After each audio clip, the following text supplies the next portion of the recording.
Hello, my name's Lucy. This is Ross. Hello. Come into frame, Ross. Look at him. I'm Mr. Personality. Do something fun then. Welcome, folks, to Lucy's Insane Doctor Who Theories. You're here to tell me your insane Doctor Who theories, and I'm here to see if I believe your insane Doctor Who theories, or can rebuff it.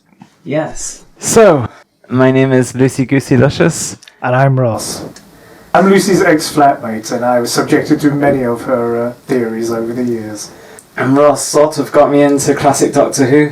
I am responsible. Vaguely. Okay, right, I've got a theory just to start things off with. Yes, your totally true, 100% not pulled out of your arse theory. It's absolutely true.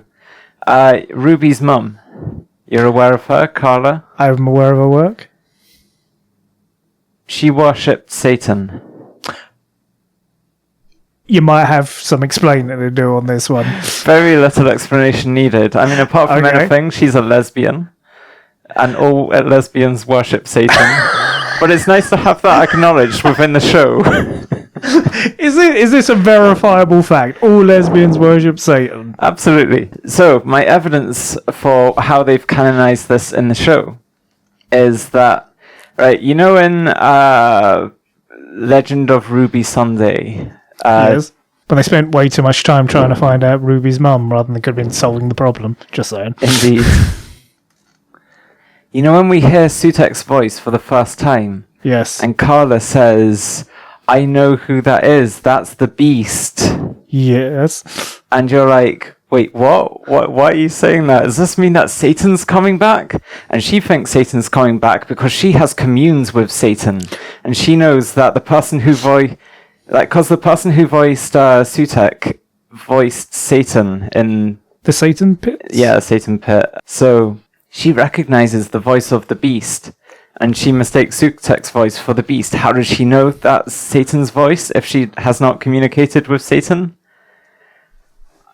Now, I think Satan died probably around 2006 when that series came out. Or long into the future, because they is set in the future. Yeah, but you know, like, at the end of series 1, like, Rose is back in the modern time, and she's like, that's happening now, Mum. All those events are happening in real time right now. Like, the two time periods are paralleled.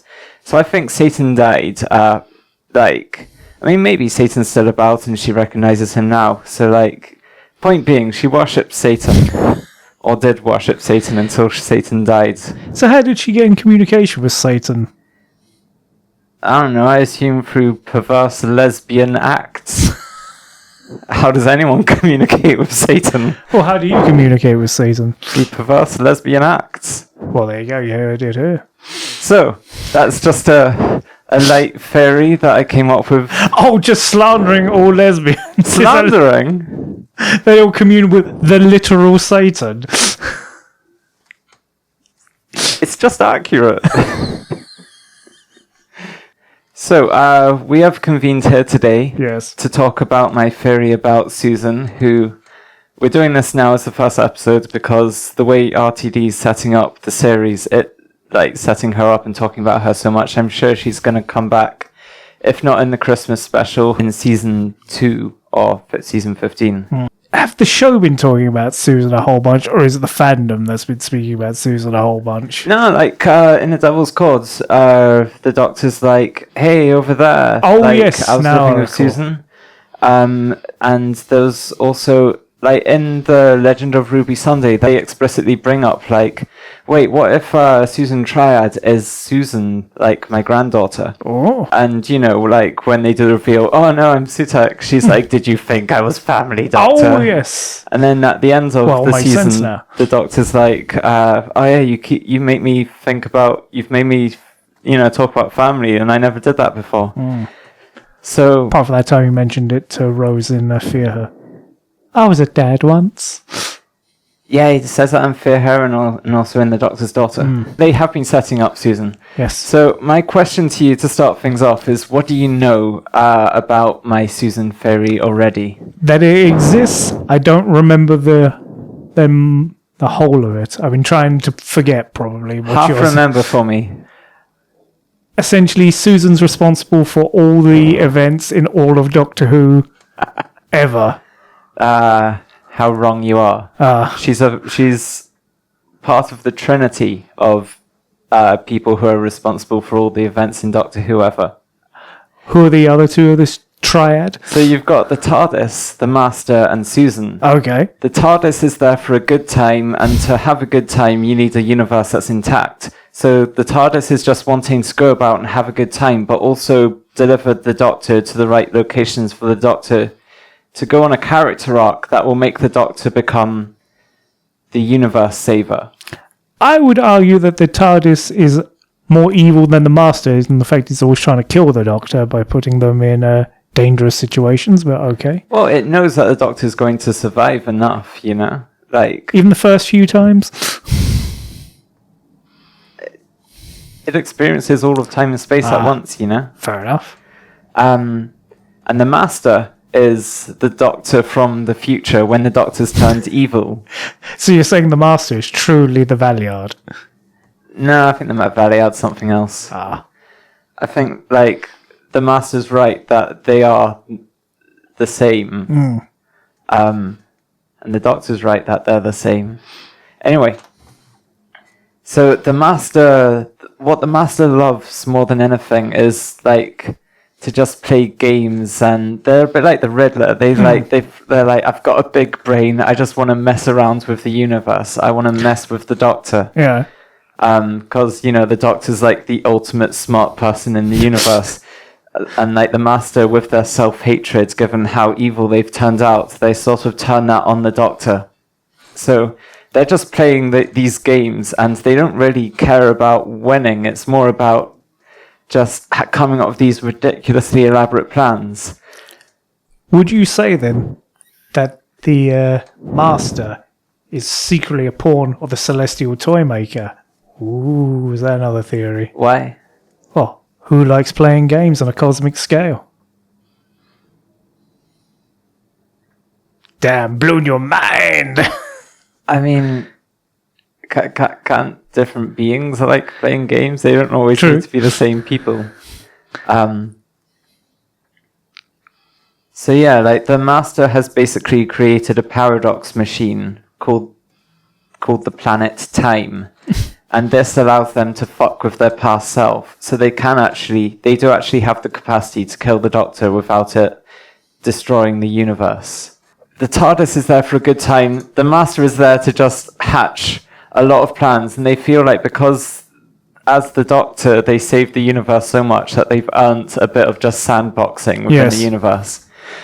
Susan, on the other hand... Who the theory is named after. This is my Susan Megatheory. Susan is there for revenge. I've created a list of all the slights that the Doctor has made against Susan, and I believe that Susan is basically trying to take revenge because of these slights. All the time she twisted her ankle. Now she gets to twist the Doctor's ankle. But the Doctor didn't make her twist her ankle, so that's not what she's done. So... before we begin, we should talk about what started me on this path. Yes. To discovering the truth about Susan. I must admit I am interested in how you came to this theory. Okay, so, you know in Twice Upon a Time, Hartnell's Doctor returns. Yes. And he's depicted as sexist. Yes. Always making sexist jokes and stuff. Which I don't believe he did in abundance in the original. Oh, that's what everyone says. So the question is... Because I remember he's sexist in the original, in his era, but... He's not really sexist in the ways that Twice Upon a Time depicts. So in my recent watch-through of the classic era... I'm on Troughton at the moment. I've taken a note of every time that the Doctor is sexist.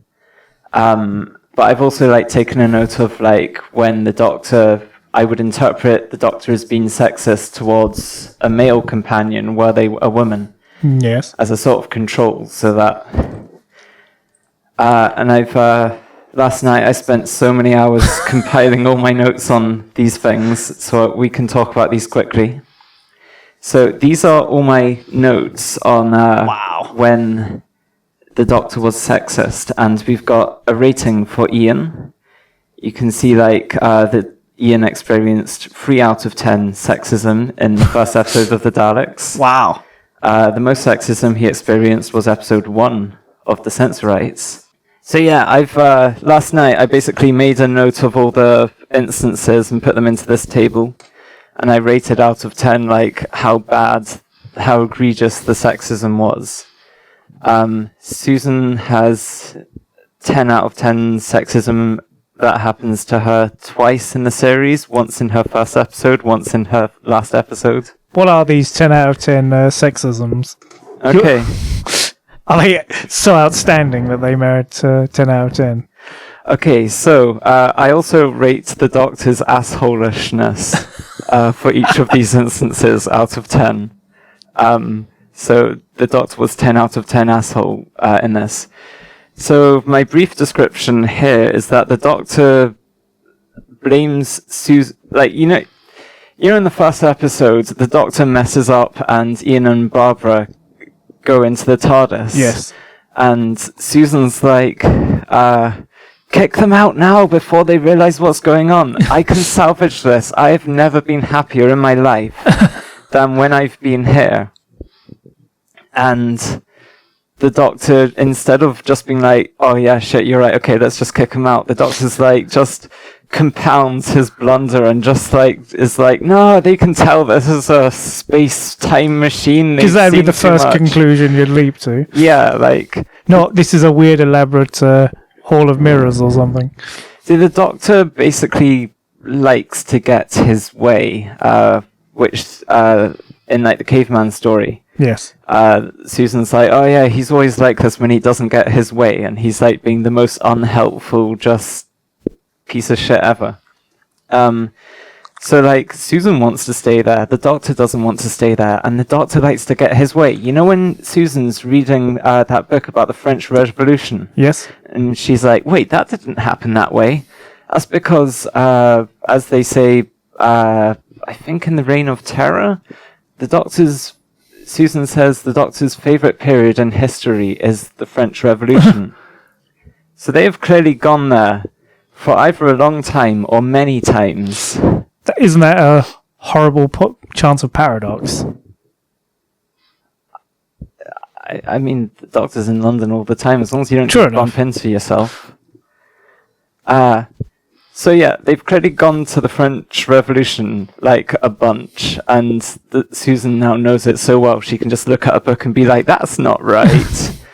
Whereas Susan, finally gets somewhere that she likes to be, and she's like, Doctor, please let me stay here. I'm the happiest I've ever been here. And the Doctor's like, nah, I'm fucking this up and making sure there's no way that we can salvage this situation. He intentionally sabotages the whole thing. He basically takes away her agency, and it's the taking away of the agency, just absolutely dismissing her and being just the primacy of what he wants is all that matters. That's why he's a 10 out of 10 asshole. That's why it's a 10 out of 10 misogyny, because he is just entirely discounting her. Although I believe it's not just misogyny, I think it's ageism too. I was going to ask, what is Susan's age? Because I know in the show she's meant to be passing as a 16-year-old, but is she... Isn't it 17? It's 17 then. But isn't... I mean, she is a time lady. She might be several hundred years old for all we know. Yeah, I kind of assume that, Time Lord's just a 17-year-old Time Lord will age similar to us, but when they get to a certain visual aging point, that's when they slow down a lot. So I think the first 17 years of her life probably went from baby to whatever she looks like now, or maybe she has just always looked. Yeah, I don't know. I think Time Lords age the same as humans to a point. Because obviously Time Lords are humans.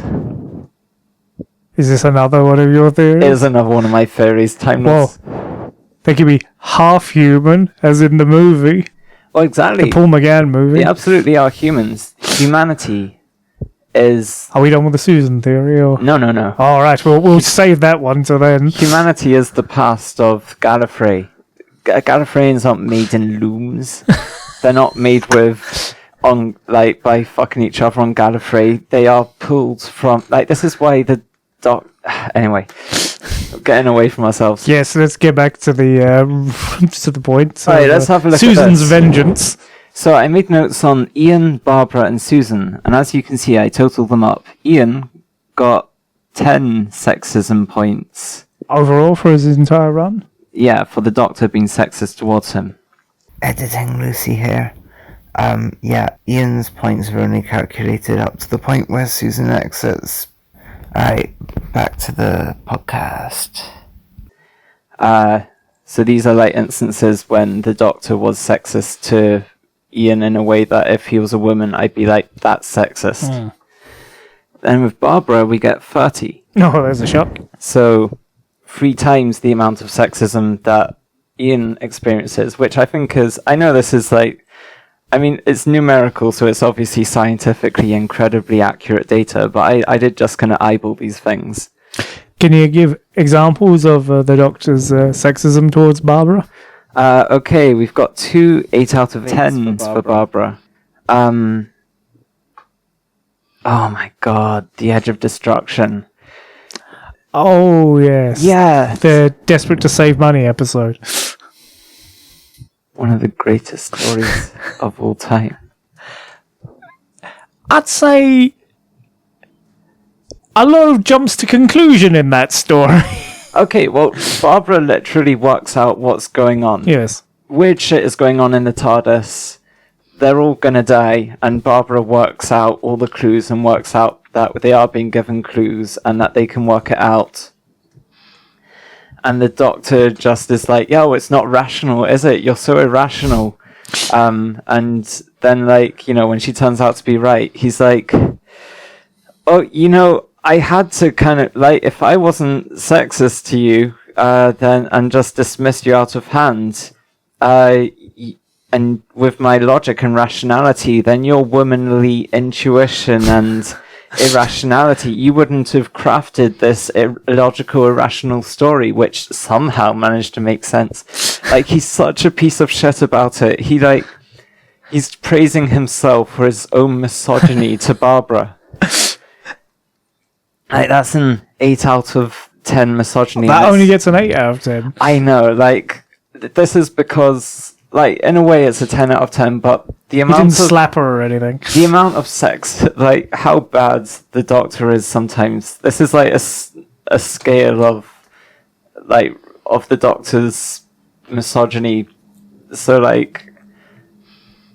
1 out of 10 misogyny from the Doctor is actually quite bad misogyny, but for the Doctor's standards, it's a 1 out of 10. So that was an 8 out of 10. Likewise, her other 8 out of 10 is when, at the start of the Sensorites, you know how the Sensorites just burn through the lock mechanism and steal the lock mechanism of the TARDIS? Yes. Barbara and Susan are both I can smell burning. And you know what happens then? You know what Ian and the Doctor do? Dismiss them out of hand? They don't even verbally acknowledge this. They just continue on their way, and eventually Ian's wait, no, I smell burning too. And the Doctor... I've heard that for the first time, said the Doctor. The Doctor still ignores it. The reason why I put the sexism against Ian at a 5 for that instead of an 8, which Barbara and Susan get for that, is because the Doctor, Ian starts investigating it, so the Doctor might be okay, someone's investigating it, whatever. But also, the Doctor seems to have this theme of, when Ian sort of corroborates, if a woman's oh, I saw something, and the Doctor's no, you didn't. And then Ian says, backs them up, which he usually does after a bit. He doesn't do it immediately or anything. So you're saying the Doctor is biased towards a man's opinion rather than a lady's opinion? Yeah, I think the Doctor does tend to be more biased towards agreeing with Ian. My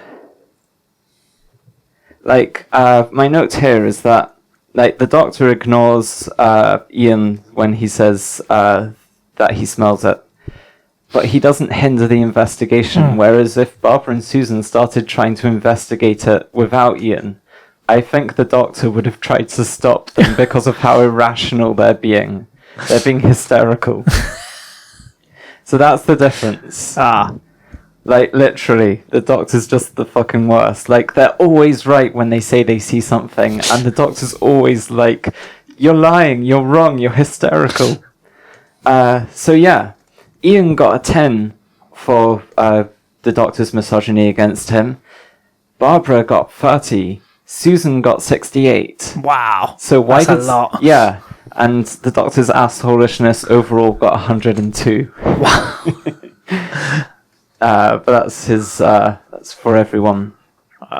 Anyway, so the 68, that's a big difference between Barbara and Susan, which is why we have to ask ourselves, what's the difference between Barbara and Susan?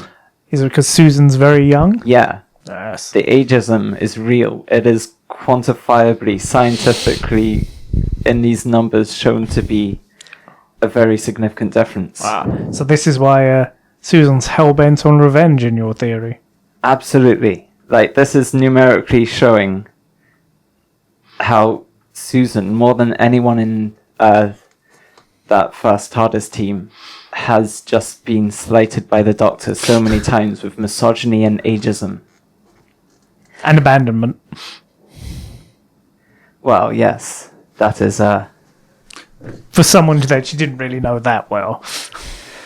And just bonded in time of trauma, it doesn't necessarily mean you're really in love. Okay, let's have a wee talk about this then. This is my other 10 out of 10 misogyny thing.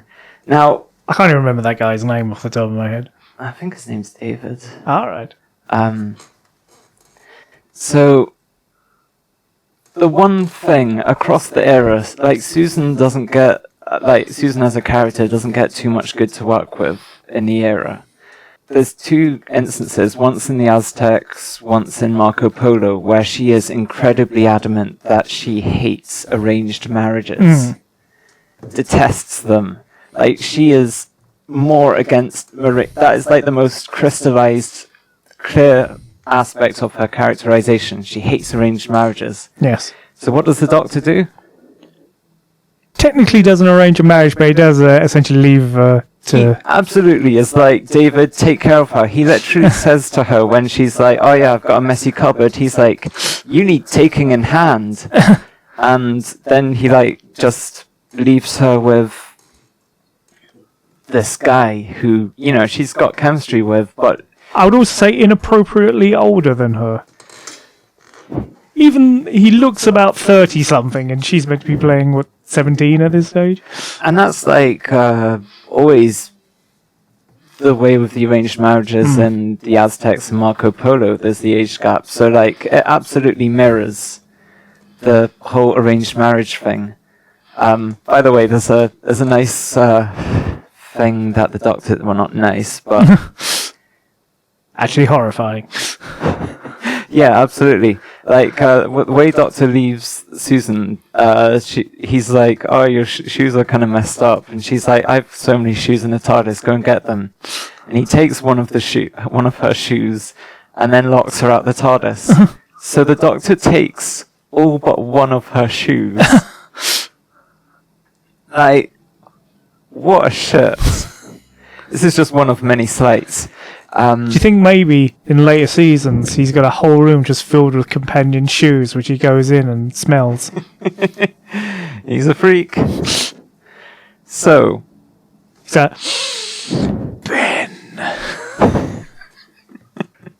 It smells so salty and cockney. Chameleon didn't have shoes, though, I suppose, so I couldn't smell chameleon shoes. You know, I have a theory about Chameleon, just for the people who are listening who don't know. You know, we never see Chameleon. Chameleon's a shape-shifting robot, can look like anyone. I believe that the Doctor just keeps Chameleon locked in a cupboard and uses Chameleon for sex stuff. I forgot about this. So it's like, so does he just like feel in the mood? He like knocks on the door and says, "Chameleon, I want you to be Barbara this evening." Absolutely. They can be anyone. I want you to be half Perry, and I want you to be half Turlo. Let's make it weird.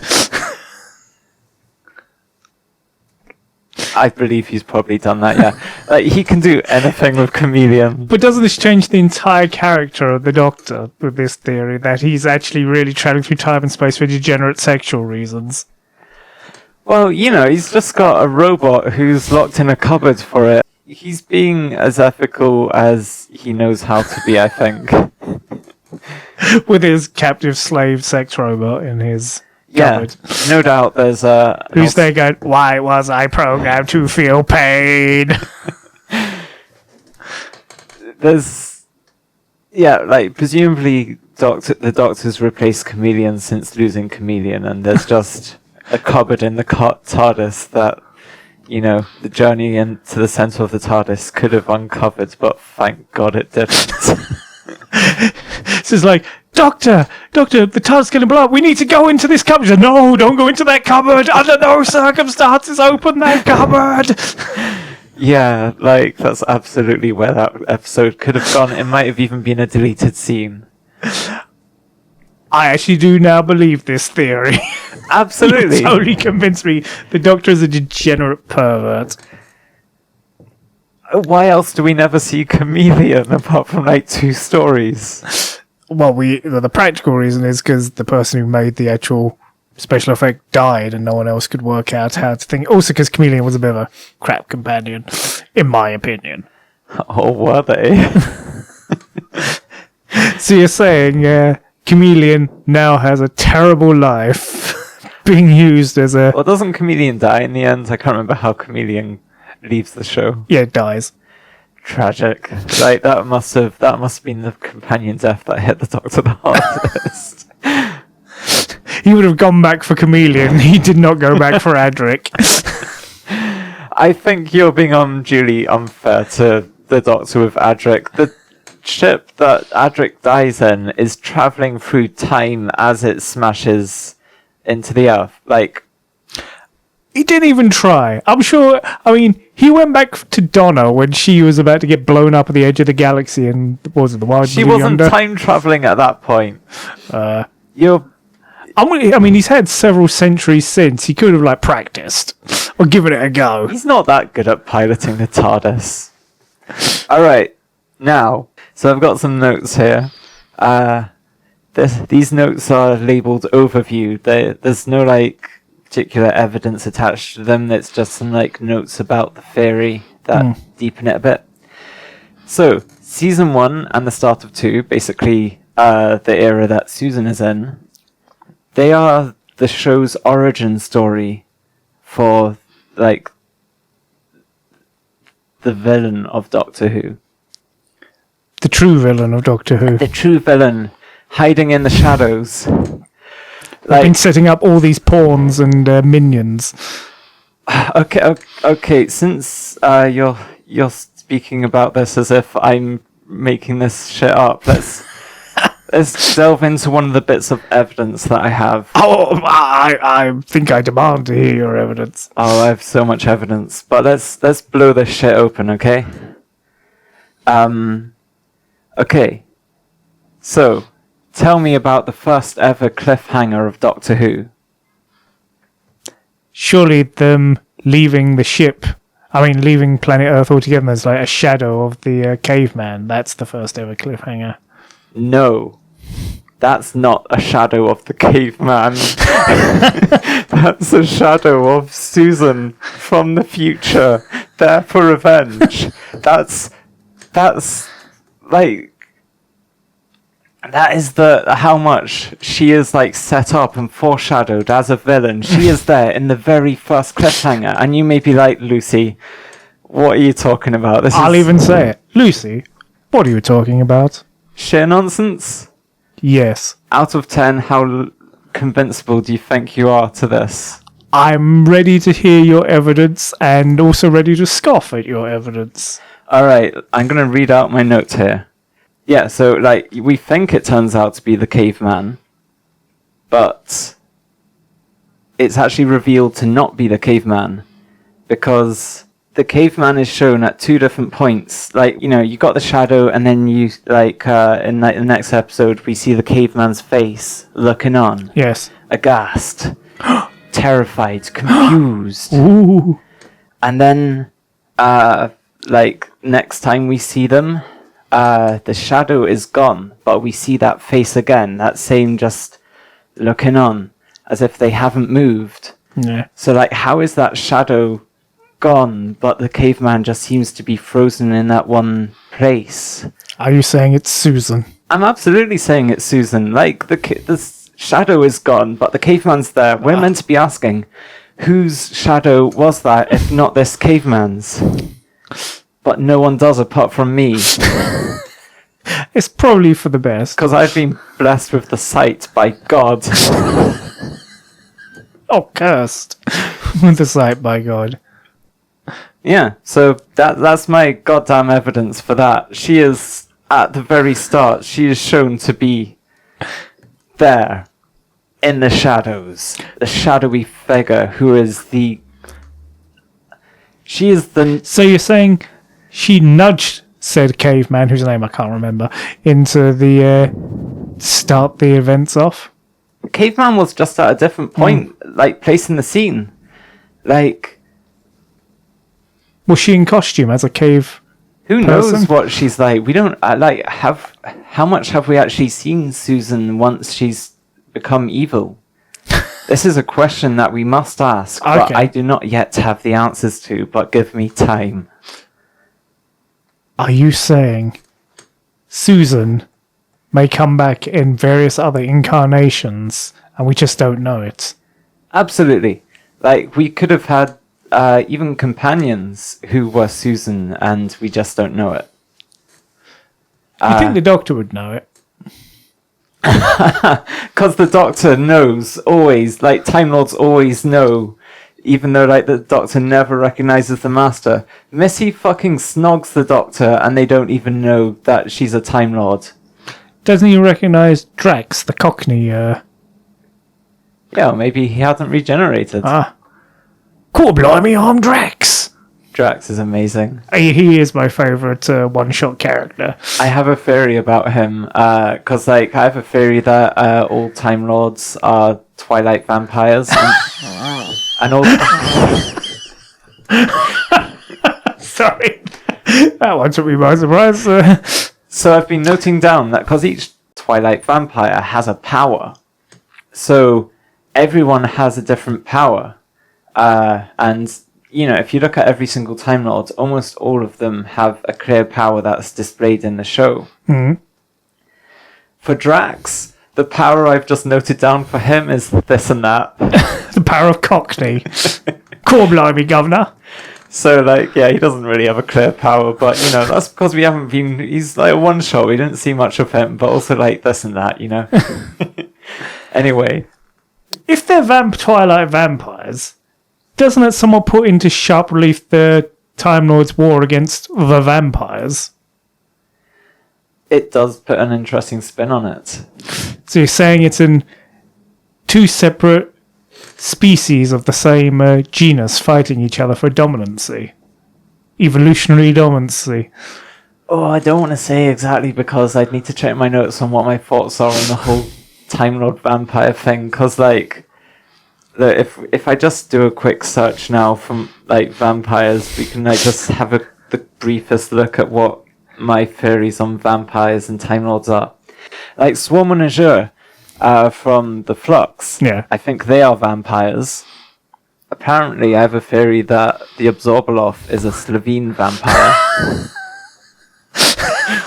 I think this show's living up to its name. Resolution's Scouter Dalek is a Dalek vampire, hence why it has more powers. So is the heavy weapons Dalek a Frankenstein's monster Dalek? Hell yes. I can believe that. AKA the Abomination. Oh my word, it is! Oh my god, I have so many notes on Swarm and Azure being vampires. I think, like, the vampires that we see in State of Decay are... like, I've got a note here saying that, you know how there's, like, a swarm of bats in State of Decay? I've got a note here saying that Swarm is the swarm of bats in State of Decay. Anyway, enough about my vampire theories. That's not back what to we're the here. Evil Susan theory. Yes. I shall fart. Well, I think they're getting their money's worth in your insane. I have to admit, the chameleon one, I'd forgotten about that. It's true, and you know it's true the moment I told you it. So all of the doctors post chameleon. So that's Colin Baker, that is Sylvester McCoy,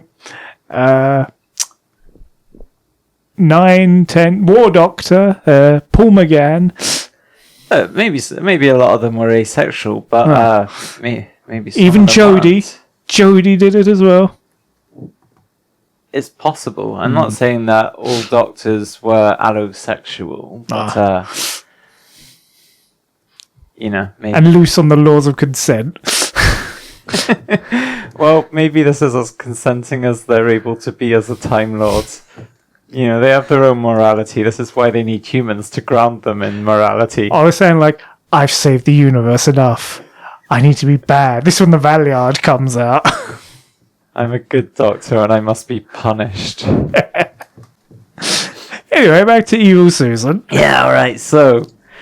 my next note... Oh yeah, this is when you challenged me when I said she's always there, pulling the strings in the background of the whole show, exacting her revenge on the Doctor, who gave her an arranged marriage, which was the most consistent thing she hated. She arranged almost all of the Doctor's companions. I was just saying, you said, isn't it a little bit disproportionate? For one arranged marriage, essentially, people have died as a result of these machinations. Oh, okay. Disproportionate. He locked her, an immortal time god, on one planet, on one time. So what has she done? She has locked him into always... he travels all over the universe, but always bumps into humans, always goes back to Earth.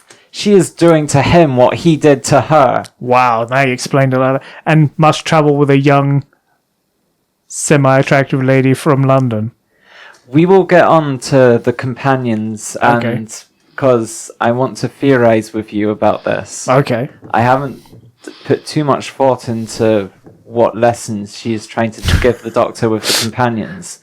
Although the very fact that she does arrange as many of the companions as she can is basically a form of arranged marriage. He doesn't seem to hate it, though. Yeah, they kind of, like, the Doctor is like, there's a reason why the Doctor's kind of accepts just the first people they meet, because companions do sort of work for the Doctor, but they also, like, there's always a lesson that Susan's trying to teach the Doctor, That's why a lot of the companions just, like, find someone they love and go off without the Doctor. It's, fuck, I can't remember why that's teaching the Doctor a lesson, but when we get to my abandonment. When we get to my notes on that, yeah, just like being abandoned by people by choice, like it's absolutely a part of like why the Doctor's so lonely. Because Susan was abandoned. Yeah.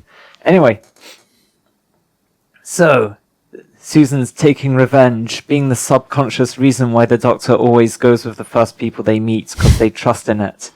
So does every companion come with a reason why they were chosen? Perhaps Graham and Ryan were placed there so that the Doctor would feel the pain of someone you love, choosing to be somewhere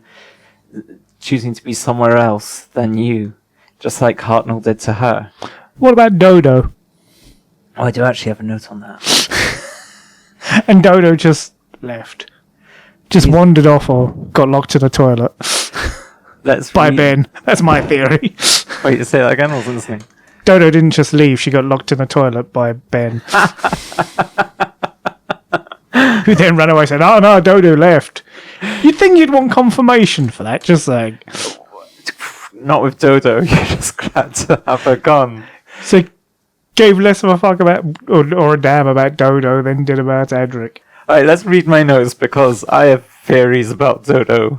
We all have theories about Dodo. So, in the arc, she has a cold that she almost ends a civilization by bringing a cold into the mix.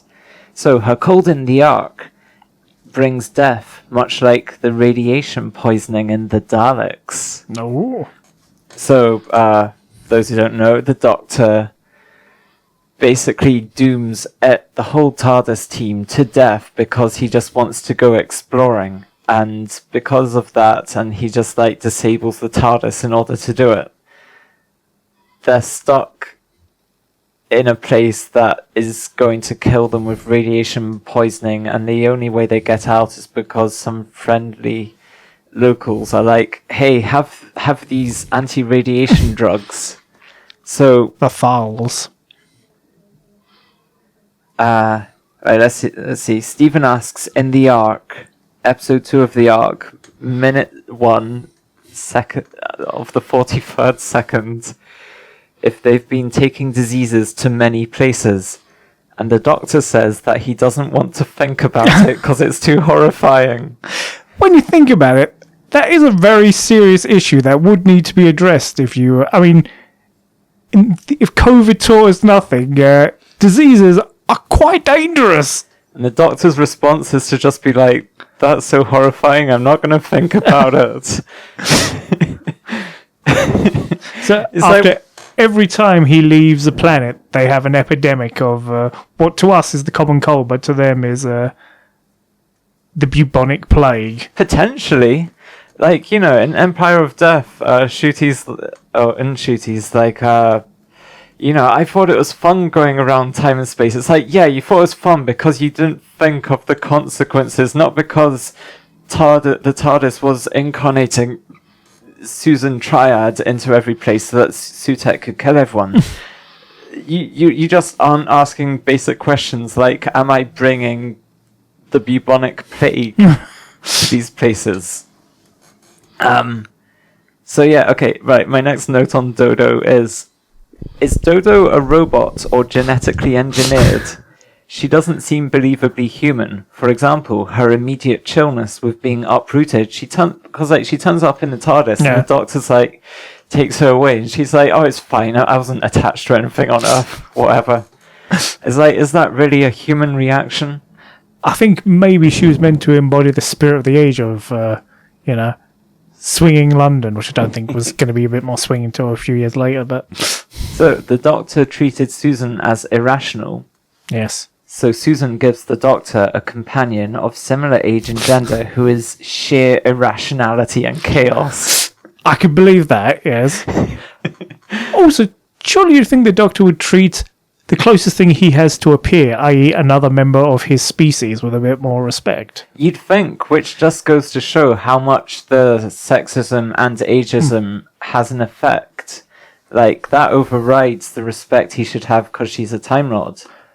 Though later he does treat Romana with a modicum of respect, but then he is several centuries older at that stage. Yeah, I think the Doctor does get less misogynist over time. It's an issue particularly with Hartnell's Doctor. It's almost like for some reason the Doctor is teaching the universe is teaching the Doctor lessons about his misogynist, ageist ways. Yes. And the Doctor's learning from this. So that Susan is actually, although she is villainous, she is teaching him lessons. When you're abandoned by someone as abruptly as the Doctor is abandoned by Dodo, you maybe think, maybe I shouldn't just steal someone's shoes and abandon them to an arranged marriage. Shoeless on a planet. A single shoe. She does get just a on. hop. It's kind of petty, isn't it? Hope there's no broken glass in this devastated London. So that's my theory on Dodo, since you bring it up. This is going to be a long podcast, isn't it? I imagine so. All right, next. Next note says, when the doctor says, until he comes back, there must be no regrets, no tears, no anxieties. He's basically making a list of what Susan will go through when he leaves. Because there will be regrets, tears, and anxieties. And he's like, yeah, don't take this out on me. Blame yourself. And she's like, just be fine with what I'm doing. He's like, go forward in all your beliefs. And like, she absolutely does go forward in all her beliefs. By exacting vengeance across the galaxy. Yeah. But what he says is not just go forward in all your beliefs. He says, and prove to me that I am not mistaken in mine. So what she does is, she goes forward in all her beliefs. And proves to him that he is mistaken in his. Absolutely. Okay, I could see this gaining ground. Yeah. It all makes sense. It really doesn't, but yeah. I still say it's a little disproportionate. He believes in arranged marriage, and she proves how shit that is by doing that to the doctor relentlessly.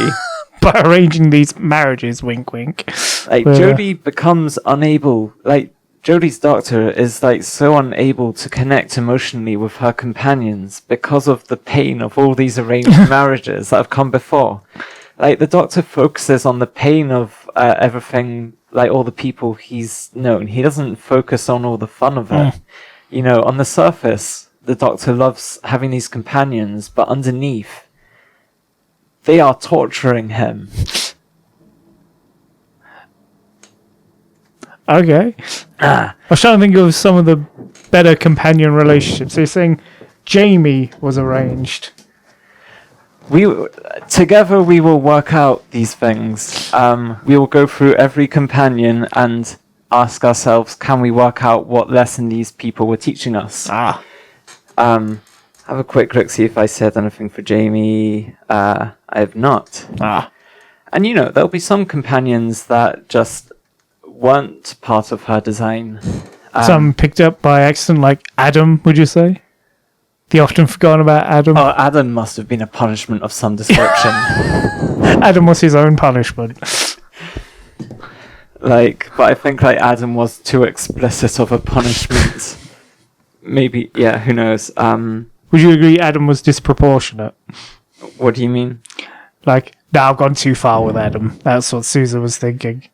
Yeah, maybe Adam was something that the doctor did to themselves. Adam was punishment for the chameleon cupboard. Okay, now I have a list of slights done against Susan. Okay, back to the point. Yeah, we're past the overview. Now we're on to the list of slights. Now, there are a bunch, so we don't need to go through all of them. I have a list of the themes of that come out from the slights. So, infantilization. Yes. Gaslighting. Yes. Condescension. Yes. Lying. Yes. Refusal to help when he doesn't get his way, paired with forcefully changing the situation so things go how he wants. Yes. Hoarding knowledge of flying the TARDIS. Oh, yeah. Doesn't apologize. I'm trying to think. Maybe he does apologise at some stage. Oh, I have points where he could have apologized. There's times when Ian apologizes and just the doctor does not. I guess we'll try and fish out one of those. Right, there's plenty more on this list. Willingness to abandon people. Well, yes, obviously that's. Kidnapped her from Gallifrey. Also kidnapped Ian and Barbara. Yes. Kidnapped her from Gallifrey, maybe me reading into what happened ultimately, but whatever. Endangerment of Susan's life. Well, that goes without stating. There's a bit in Keys of Marinus when Barbara's like, Susan, we put your life in kind of danger there, and that was wrong. And the doctor's like, perhaps. Was it? A little bit. So, Yeah, no, endangerment of Susan's life, as well as, many other times, like with the radiation poisoning and stuff. Although I guess that wasn't entirely intentional with that. But anyway. Removal of autonomy. Oh, yes. Making her miserable. I'd say that's an accumulation, not a deliberate... The Sensorites explicitly say to the Doctor, we can read the misery in her mind. Because he's just telling her, like... right, let's find the notes on that bit, because it's egregious. So, in episode 3 of the Sensorites, the Doctor tells Susan that he's a better judge of things than her. She even says, so I'm to be treated like a silly little child, and the Doctor is like, if you behave like one, yes. He then insists that she isn't allowed to make decisions on her own. The Sensorites ask why he makes her unhappy, saying we can read the misery in her mind. So the Doctor is explicitly, thanks to some telepathic beings, who are telling the Doctor, you are making her miserable. So, yeah, that is absolutely part of the slights. And yes, it will be an accumulation, but it is also specific instances that do that. Okay. So, the Doctor being a miserable, lonely god is, like, Susan's exacting the misery that he gave to her onto him. Anyway, okay. Then there's getting rid of her only friends. Her school friends? Or Ian and Barbara? Ian and Barbara. Right, at the end of season 1, the Reign of Terror, at the start, the Doctor's like, oh, you think I can't fly the TARDIS, can you? Well, I'm going to fly it and drop you off wherever we land next. And these are Susan's only friends at this point, and she begs him not to, and he just dismisses her out of hand immediately. Like, her desires mean nothing, so getting rid of her only friends, 100%. Okay. Being angry at her for accidental shit she had no way of anticipating. Such as? Well, this is one of the last things I noted down, so I imagine... I don't know if this is the one I'm referring to, but... right, at the start of the Dalek invasion of Earth, the Doctor's pissed off that, Susan was just clambering around, just trying to do a bit of recon, Yeah. Just trying to scout the area out. Brings down, this, small girl, brings down an entire bridge onto the TARDIS so that they're trapped in that location. And, And only twists her ankle in the process. Yeah, she hurts herself doing it. And the Doctor, she's helping everyone out, surveying the area. She hurts herself. And the Doctor says, what you need is a jolly good smacked bottom. What the hell? You can't just anticipate that you're going to bring down an entire bridge. True. Also, kind of a fucked up thing to say to a teenage girl. Absolutely. He's so unempathetic to Susan. It's wild. She was trying to help out.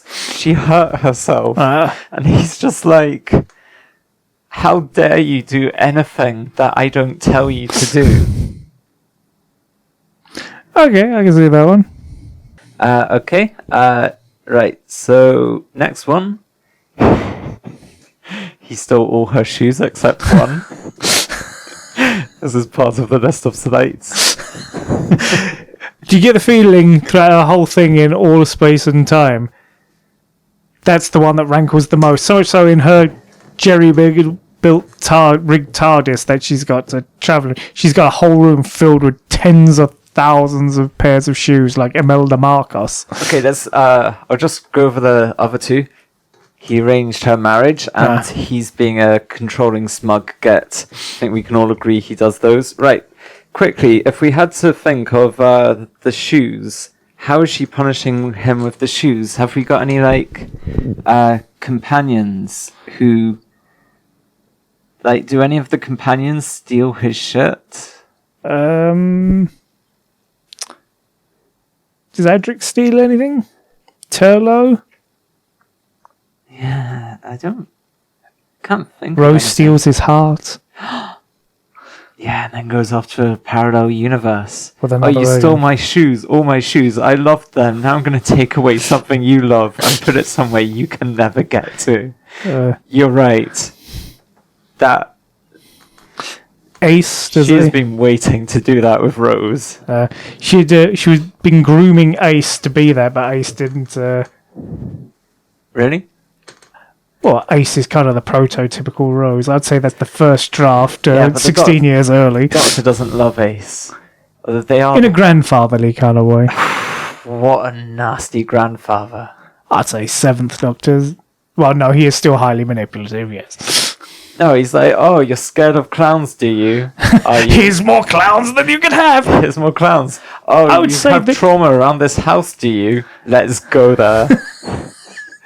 I would say, on a side theory, that the lead clown from Greatest Show in the Galaxy is one of the greatest Doctor Who villains that no one talks about nearly enough. Oh, he's very good. Yes. And doesn't even get a name, it's just the lead clown. Have we got anyone else who does any shoe-stealing equivalents here? Captain Jack, maybe? What does he steal? The limelight. You know, I do have a theory that the Doctor, what the Doctor wants most is attention. Give me a moment while I justify that. Turlo tries to steal his life. In a very roundabout way, he could have, done it quick, just saying. Alright. Yeah, okay, so the attention thing, I'll just say it quickly. Right, you know in The Power of the Doctor, Chibnall's final story. Okay. Jodie's final story. I've never seen it. Okay, there's basically this being that projects, it's got a true form, but what you see from it is whatever sort of makes you want to help it the most. And for the Doctor, it is this child who just looks so disinterested at the Doctor, and because the Doctor craves attention above all, she is just obsessed with this child, trying to be I don't know, this is what makes the Doctor want to, anyway. I have more notes on that, but we are not doing that theory right now. We're not, that's for another episode. I think I have quite a lot of notes on that. Not as many as this one. This is what we call a Megatheory. Alright, I'm going to say this over some footage of me and Ross playing War of the Daleks, which is the board game that you see in the video. Just to say, I have a Patreon for Loosey Goosey Licious. It has 0 members. And if you join up, you get to see the notes that I was working from for this episode of the podcast. The Susan Megatheory notes, plus my notes about sexism in Doctor Who. Mish. I lost. Technically, I won by default. That was a surprisingly thrilling game. Yeah. Okay, let's just do a quick browsing of slides. I mean, do we need to, or are you sufficiently convinced that... I think I need to hear a few more of these slides that merited this dedication of her life to. Because I can be petty, but I'm not this petty. Alright, okay, so, right, you know how there's the first ever episode of Doctor Who? Yes. And there's the pilot, which... Yes. I believe that the pilot is the true events, and the actual broadcast episode is the one that, is a sort of mask trying to, mask the true events. Okay. That's when because that's the time when she says that the past 5 months have been the happiest of her life. Yes. So she is being at school. She's getting her revenge of, she chose to be there at least. True. Well, didn't McCoy's Doctor choose to say that Hartnell's Doctor was there because of the hand of Omega or something? So I guess Susan didn't even choose to be there, but she chose to settle there, She chose to be there for an extended period of time, and the Doctor's just I want my way. So yeah, the fact that she begs the doctor, being like, "These are the happiest days of my life," and they just get cut short because of the doctor. I think that is an important slight, and that's in the very first episode. Alright, we've covered a few of these already. French Revolution, he always gets what he wants. We've covered that Susan saying he's always like this when he doesn't get his own way. Grumpy, passive-aggressive asshole. Okay. In the caveman story. Yes. You know how they are all trying to escape the terrifying, deadly caveman? Yes. But then when a caveman gets hurt, all of them except the doctor are like, okay, we should help him. Yes. What does the doctor do? Fuck him. Everyone sacrifices their potential escape to help this person survive. What does the doctor do? He lifts up a rock. Oh yes, he's about to bludgeon him to death. He's about to kill this caveman. The doctor wants his way. He doesn't care what other people want. You'd also, for someone who in an episode or so earlier had been talking about, causality and changing history, this could be the father of 20% of all humanity that he was about to kill. Essentially the butterfly effect. Well, if you want my personal opinion, I don't believe that it is set on Earth. I believe it's an entirely different civilization. I could believe that. Yeah. Fools think that they're Earth cavemen. Alright. You heard it here first, folks. So in the Daleks first, the very next story is the Daleks. Yes. In the first episode. And God bless it, because they got the show on. We're told that the Doctor has forgotten how to fly the TARDIS. Conveniently. Now, if you fucking told Susan, shared this knowledge, then maybe they could have not fallen into that situation. Yes. Right, and then one of many similar situations, in episode 1 of the Daleks, in the 35th second of the 10th minute, Susan is touched by a hand. From behind, and she's like, I got touched, someone grabbed me, and the doctor, who has been insisting, after very little observation, that this forest is a dead forest, and therefore, he's like, this is an entirely dead planet, which he is entirely wrong about. Yes. There are people living in the forest, there are people living in the city. He sticks to his guns, and he's just like, oh, I'm sorry, you're being hysterical. Nothing can live here. He's placing what his logic and his rationality, which, let's be honest, is neither logical nor rational. He is the man, he is the older man, therefore he is right. So his first assumptions have to be right. So he's like, someone grabbed your shoulder? Impossible. Ridiculous. I think the Doctor had never met an alien before. What? Well, he's been travelling through space and time before now. You'd think you'd met some alien species that might have some resistance to high levels of radiation by now. You'd think. We didn't know that there was radiation at that point. Yes. He just saw the petrified forest, and he's like, That's this true, entire planet is dead. And it's like... Not just this local area, which this entire story is confined to this one small area of Skaro.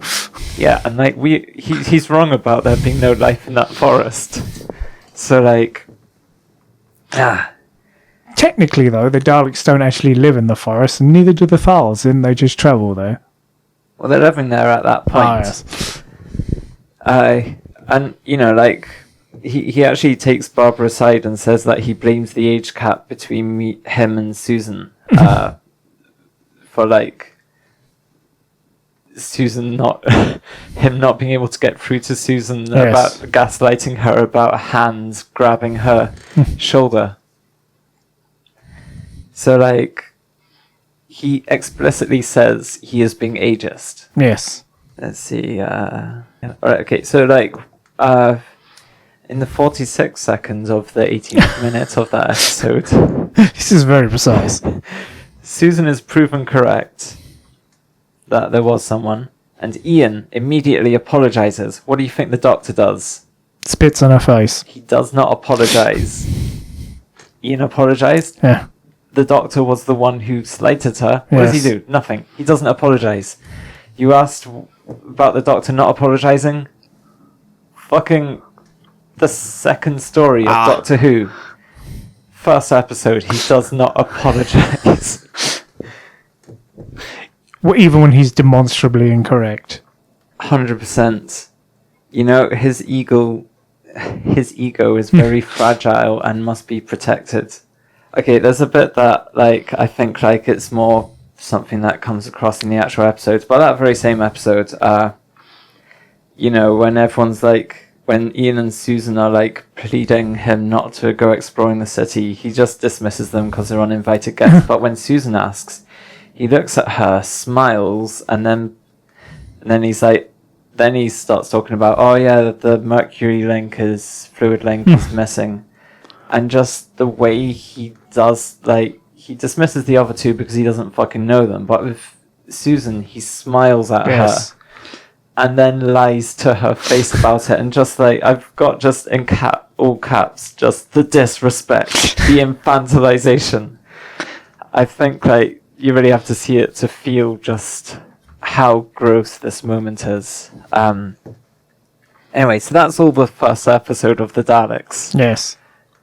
A great episode, it has to be said, even though I don't much care for the Daleks in general, but also that particular story, because it is very padded, in my opinion.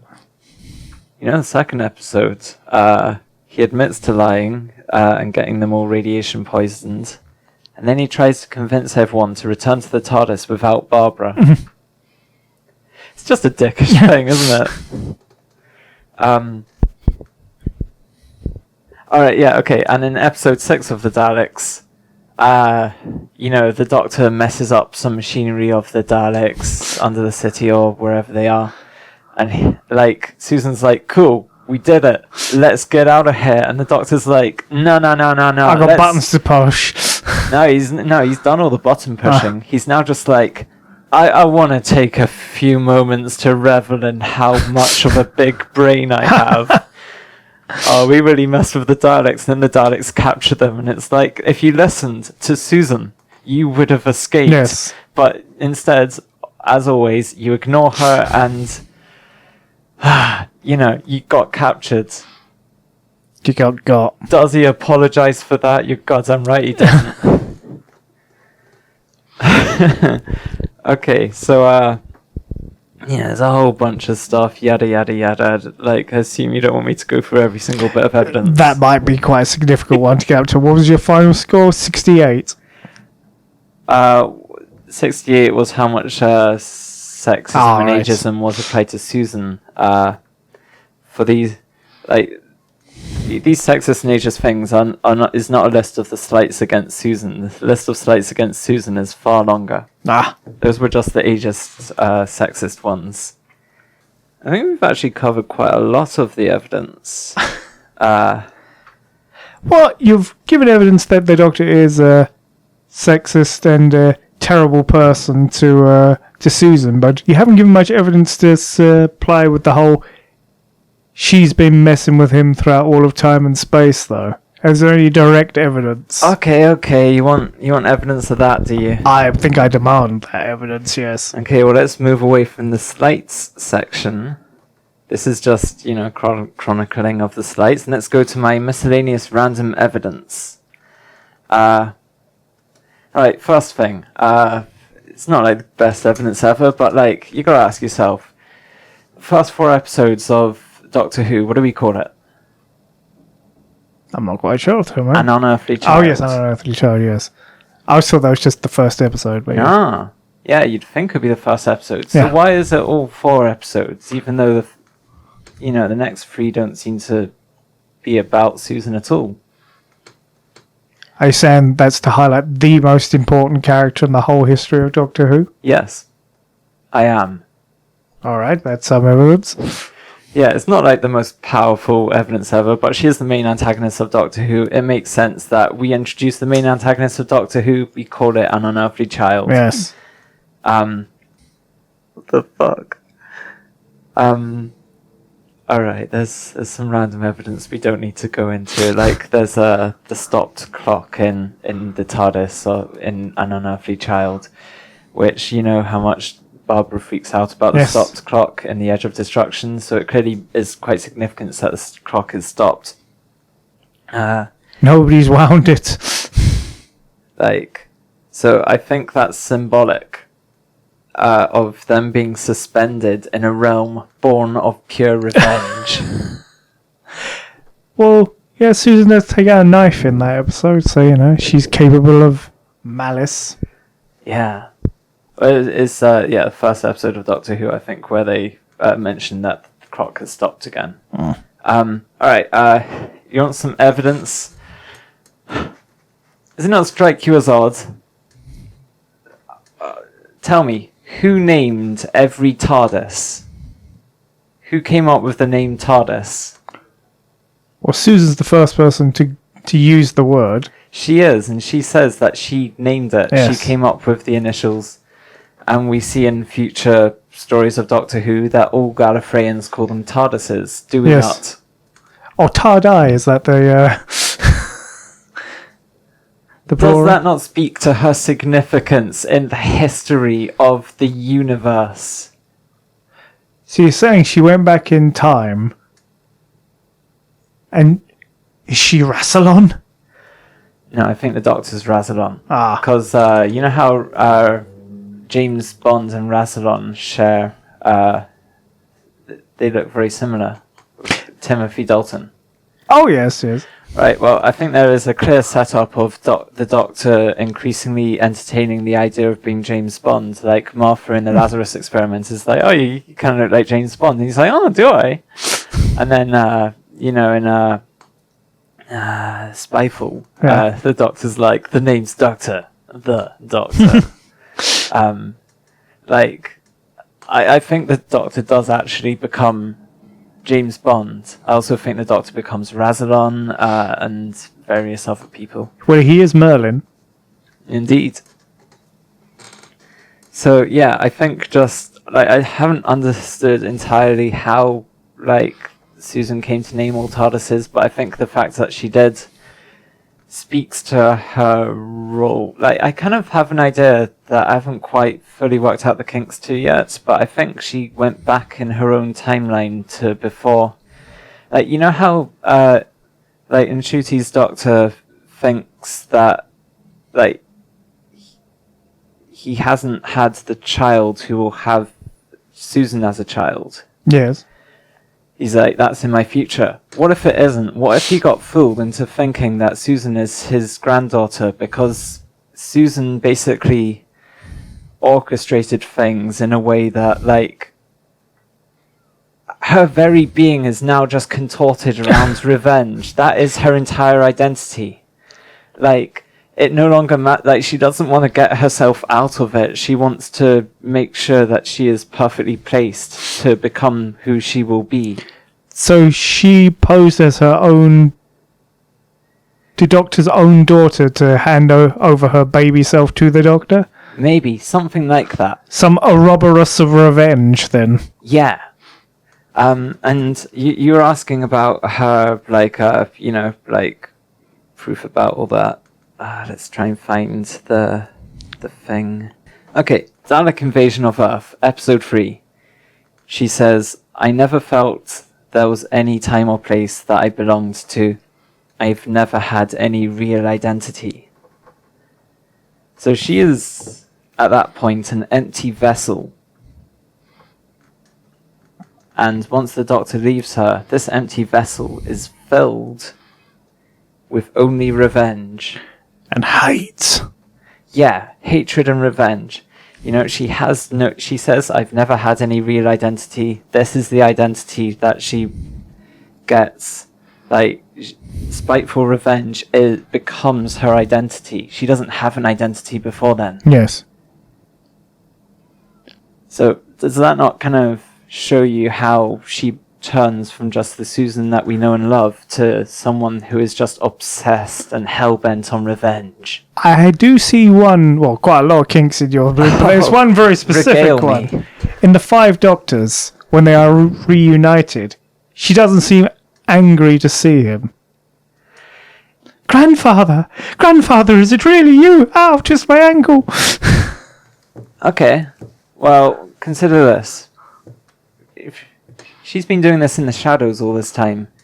When she actually sees him in person, she's explicit about, I've been hunting you down and manipulating your entire timeline. The Doctor might be like, I should probably do something about that.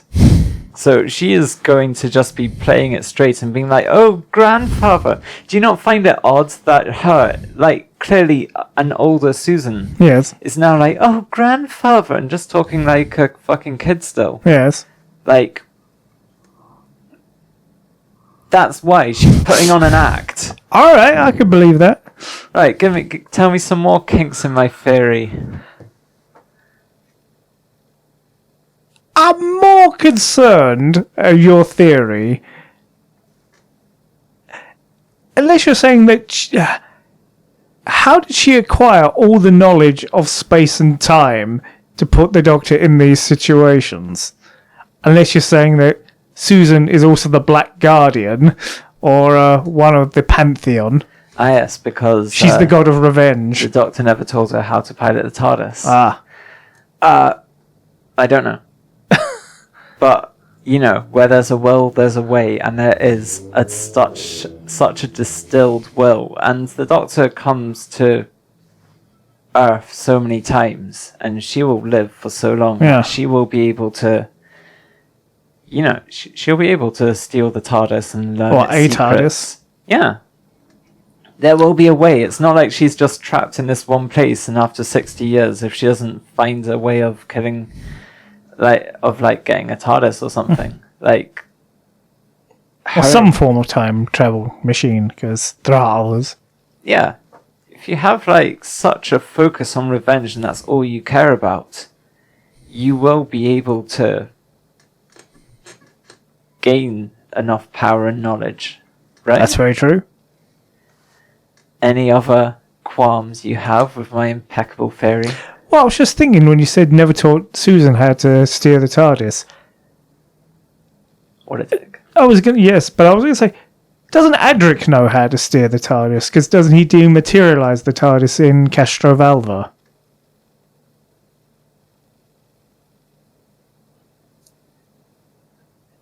And let's be honest, Adric, not the most beloved of companions. Does that not prove that... how extra dickish she was?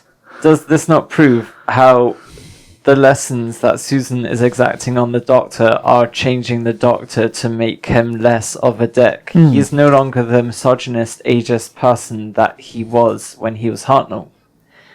Susan's manipulations of him, yes, they are about spiteful revenge, but they are also teaching him lessons. Nah. This is targeted revenge, and the Doctor learns from this because of that. He finally understands why what he did was bad. Okay. Yes, so he's learned that lesson by the time Adric rolls around, and then Adric dies. And the nation fails to mourn. I mourn Adric. Every day. Yes. He was the best of us. He wasn't. He was a piece of shit, but he was He was a great companion, and being a piece of shit is a good part of that. Okay, let's have a quick look. Random evidence. You've got Lilith's painting. This was before I realised that Susan is the person. In the first ever episode, the Doctor's looking at a painting outside the TARDIS, and is like, what? And he's just all these trinkets are outside the TARDIS. I'm not sure quite what the deal is, but it implies that someone's been travelling in the TARDIS without his knowledge, and they've left these trinkets here for some reason. Are you saying that's Susan? Yeah, originally I just named this character Lilith. Because Lilith's the character in the Bible at the start of, when No. You explain who Lilith is? I believe in the Torah it is Adam's first wife who refused to be subservient. So she was cursed to, I don't know, copulate with demons or something. And is she actually in the text, or is she just kind of... I believe she's in, like, the Torah, not in the Christian Bible. Okay. See, I just heard she was always just kind of... You read between the lines of it, and it's I believe she's in, like, the other books of the Bible. They didn't make it into the Bible. She's in other Christian texts. Okay. I think people read the refuse to be subservient in she'd like to be on top. My kind of lady, but... Yeah, I looked up on Google some like images of Lilith. I'm like, let's see some sexy ladies. And it does seem to be a popular name for goth e-girls. Oh yeah, it's absolutely like if you're a trans woman and you're changing your name, if you do not consider Lilith, you are not taking this seriously. Lilith Violet Epiphany. I did consider Violet as a name. I know you did. Did you? I just pulled that one out of my butt. Oh, absolutely. Violet, Scarlet, just all the good ones. Blue was actually quite a strong contender. When you know you weren't blue when I met you? No, I was Rain. Yeah, Rain.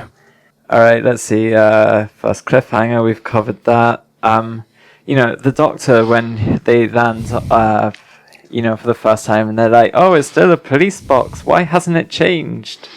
And he's like, oh dear, how very disturbing. And then the camera changes focus from him to Susan, who is behind him, clearly implying that she is to blame for it. And you may be like, okay, why did she keep the TARDIS like that? Yes, I'd say. When I was organising my notes last night, I worked that out. You're familiar with the term ACAB? I'm intimately familiar with the term ACAB, and it's not to hail a cab or to always carry a Bible. So, I think she is saying that as cops are ACAB, so the Doctor is a B. Ah. So we're censoring ourselves now. You told me it would get more people if we censor ourselves. We have been swearing throughout. Have we? Yeah. The Doctor's a bastard, just like all cops are bastards. Fuck the police. Hell yeah. Like, that's my theory with that. It's quite a crude way of just making the point, but it makes the point all the same. So Susan, in addition to being filled with vengeance, is also an anarchist. I mean, every right-thinking person is. You'd say every left-thinking person. All right. Who says we're not political? Oh, no one. This is the first episode. Yeah, true. All right. So both people watching this or listening to it will say we're political. So, my whole theory about how the Doctor goes back in their own timeline to telepathically tell themselves when to get out of danger? No, but... Alright, in the sense, right, how they say that, like, heightened emotion opens you up telepathically. Yes. I think that the Doctor is, I have a whole theory about how the Doctor goes back into their own timeline, and they talk about how they always thought they'd do that when they're expecting to die, and it's like, why did they think they'd always do that? That's because Susan's been pretending to be the Doctor doing this. So the Susan has regenerated and said, yes, I'm the Doctor. No, she's like just, she's close by, telepathically communicating with the Doctor. Like when Eccleston in The End of the World, there's those big fans spinning super fast, and he's like, okay, I'm just going to quiet my mind, and then you get this weird, like, music, and then it's almost like he's doing some mind stuff that just lets him step perfectly at the right time past the spinning fan. Yeah. I think he's connecting with whoever is doing the, going back and saving him. I think Susan's doing it to prolong his pain. She doesn't want him to die. Death is too good for him. To be diced by a fan in some random Tuesday adventure. That's too good for the Doctor. He needs to pay. Okay, right, the Sensorites, the telepathic people, the Doctor tells Susan that they didn't harm her because she was strong-willed and without fear. Now, imagine a strong-willed person without fear who wants to take their revenge on you, and only you, and everything about them is focused on you. A fearless, strong-willed person taking revenge. That's what the Doctor has.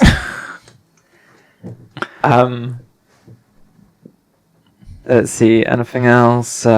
Skipping quite a few things here, but you said we've only got an hour left. Well, this will be an overly long show for opening episode. Yeah, but there's so much to say. I've skipped. We can do a part 2. So much evidence. It's fine. We should do this maybe we should do a part 2. Anyway. And we did take a digression into the chameleon cupboard. We did. So is that what we're going to call it now? The Dalek Invasion of Earth, episode 4. Susan is like, David's like, we're going to need to rebuild the Earth. And Susan's like, and you start rebuilding a planet from the very beginning? Oh, what a wonderful idea. And David's like, well, you could always help. And she says, yes, in a kind of surprised voice. Now, I don't think she's wanting to stay there forever. She doesn't want to have that marriage arranged. But like the idea of indulging her creative spark, building something from the beginning again, that's what she does to the Doctor's life. She, she pours all of that creative desire to make a tapestry of vengeance that is her ultimate artistic outlet, building the Doctor's life from the very start. It's a wee theory I've got. Okay, I could see that. I think in the arc, the Doctor says, just kind of comments that he's been looking at his instrument and he's like, oh, this is very strange. And it's like, it's just kind of hints to how someone has actually been manipulating the controls of the TARDIS, almost like someone in the background, in the shadows, is manipulating the TARDIS. Like, why do you think the TARDIS never goes where he wants it to go? So you're saying Susan's literally in the TARDIS, messing with him? I think Susan, the TARDIS, and the Master all are manipulating the TARDIS, and if the TARDIS goes somewhere that the Doctor does not mean it to go, that is 100% one of those three. What about Sutek hanging on the outside of the TARDIS at the outside? He's just seducing the TARDIS. He's just there for the sex. Fair enough. He's not controlling it. He looks like he'd be a selfish lover. Well, he is edging the TARDIS, and the TARDIS is edging him, really. And, they mutually get something out of that, otherwise he would have been shaken off ages ago. That's why the TARDIS is moaning as it gets close to actually getting its doors bashed in by Sutek's doggy dick. I thought Sutek would be just sounding. Sounding?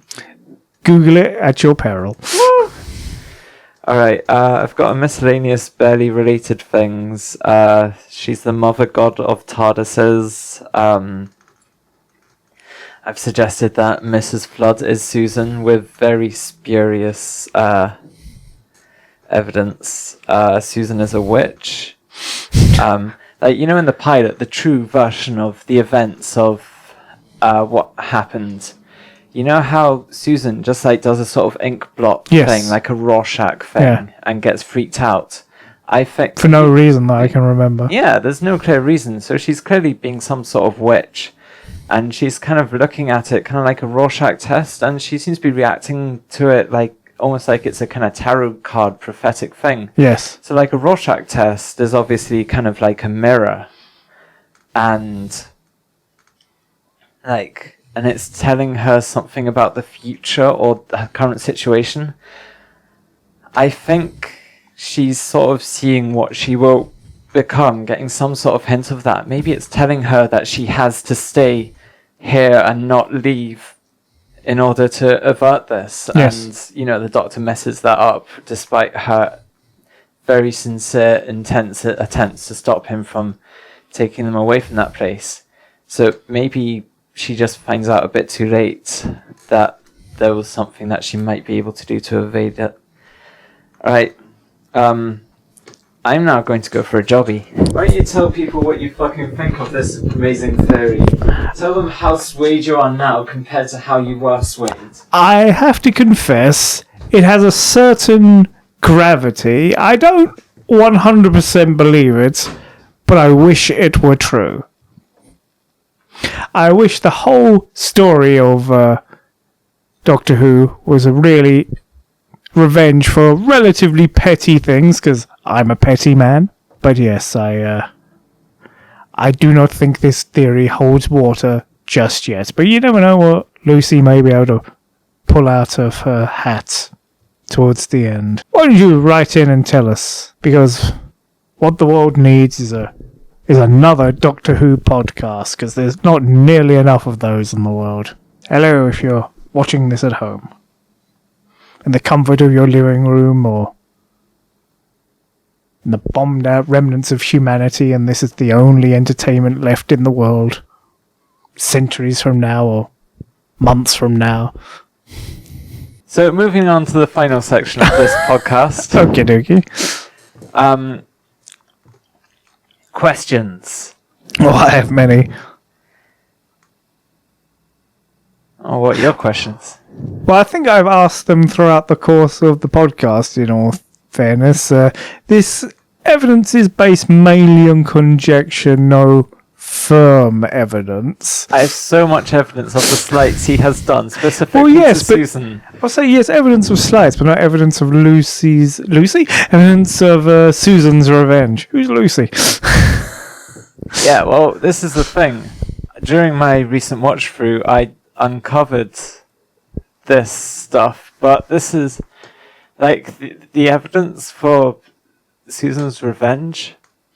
That will come in time as I watch the show and I piece together what's going on. Okay. As I've said before, and even when you was aware, it does still seem somewhat disproportionate for a few minor slights. A few minor slights? We could go over more of the slights that happened. But suffice to say, infantilization, gaslighting, condescension, lying, refusing to help when he doesn't get his way, paired with forcefully changing the situation to things to go how he wants, hoarding of knowledge of flying the TARDIS, doesn't apologize, willingness to abandon people, such as, like getting rid of her only friends, endangerment of her life, removal of her autonomy, making her miserable, being angry at her for accidental stuff she had no way of anticipating. He stole all her shoes apart from one.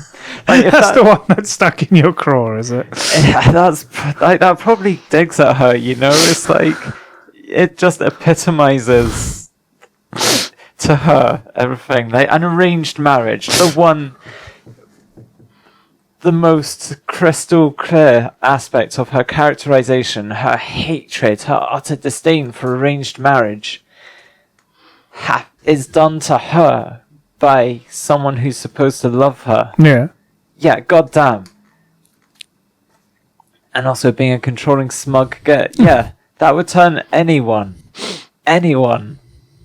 especially someone without an identity, into this hate-filled individual that probably responsible for the deaths of billions. He abandoned her. He said he'd come back and he didn't. Well, he hasn't come back yet. Even in her time, he'll come back 5 minutes later. True. And this is why we're releasing this before she returns in the show, because obviously that will shed hopefully some more light on what's been going on and will be incorporated into the theory. Okay. I do not expect it to disprove this theory. I expect it only to strengthen it. Though when you think about arranged marriages, technically not an arranged marriage, I'll say Peri does get left and becomes the queen of King Yrcanos in I forget her final story in the Trial of a Time Lord series. Yeah, that story. What was it called? You know the one. That one. Yeah, that one. And when you think about it, her stepfather essentially left her on a boat, never saw her again. So as far as they know, she died at sea. I also think that she doesn't marry Brian Blessed's character. I think that she does actually die in the way that we are first shown. And the Doctor is protected from this reality and told, no, don't worry, that didn't happen. I know you saw it, but... I was going to say, either way, her family think she died at sea and probably destroyed that marriage, bare minimum. He was the last person to see her alive. He might have been accused of her murder in Spain. There's no evidence that he left her on that boat. I think the Doctor's destroyed so many lives inadvertently. God, I remember so little from that story. It's not a good story. Is that the Planet of Fire story? Yeah, that's the one that first starts. Oh, it's one of my least favourite stories in all of Doctor Who. It's not good. Although we love Perry. We do indeed. Alright, so, explore with me. I have questions. So we've got, why were the companions chosen? Were there attempted companions that failed to be taken by the Doctor? Duggan. He'd been a great companion. Yeah. What do the Doctor's adventures tell us about Susan's motives? And then I got a big one here. I assume this ends up in a question. Oh yeah, I've mentioned all that. Don't need to go into that. Just questioning all of the stuff about like what she did when she went back to solidify herself into the Doctor's timeline.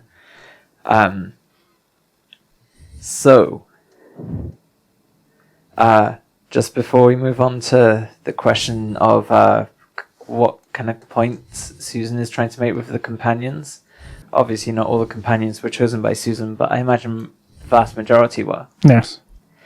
I've just got some notes of things that she might be mindful of. There's a list of slights, and there's also in the Daleks, episode 5, Susan tells him that he always thinks of something, and he thanks her, saying her faith in him is something he prizes very highly. I just feel like that might be milling about her mind. And when Susan, in the Edge of Destruction, Susan's like hiding and overhears the Doctor smugly telling Ian that one man's law is another man's crime. I just feel like maybe that like got into her cranium and that's become her mantra. Yeah. Or her raison d'etre. So, companions. I got a note here saying, how much does the Doctor become subconsciously aware of Susan controlling his companions, and this is what makes him grab people randomly, like Victoria, who he scarcely knew. He somehow knew picking someone random was better than getting Dodo to go. But I still stand by my theory that Dodo just got locked in the toilet by Ben. Perhaps. I think that Ian and Barbara were not chosen by Susan. I think they are part of her history. Yes. Part of her origin story. She didn't mess with that. That's why they're not young girls, like most of the companions are. That's why they defy the companion archetypes so heavily, because they were not chosen by Susan to be reflections. I was trying to think. Let's think of the most non-Susan-like companions. Was Turlo chosen by Susan? Oh, let's have a think. Turlo. Right, well, he was a piece of shit. That's very true. Now, but we love him. And who else is a piece of shit who we love? The Doctor. It all matches up. Yeah, I think the selfishness of Turlo is absolutely a commentary on the Doctor's own selfishness. Like, Turlo's an easy one. River Song, like, she 100% has to have Susan behind that. There's no question of that. Because the Doctor's relationship with River Song was not chosen by the Doctor. That's true. Yeah, he just encounters the relationship at the end, and she's like, "Yeah, we're in a relationship," and he's just like, it's basically a kind of arranged marriage of sorts, you might say. Wow, this totally comes into your theory.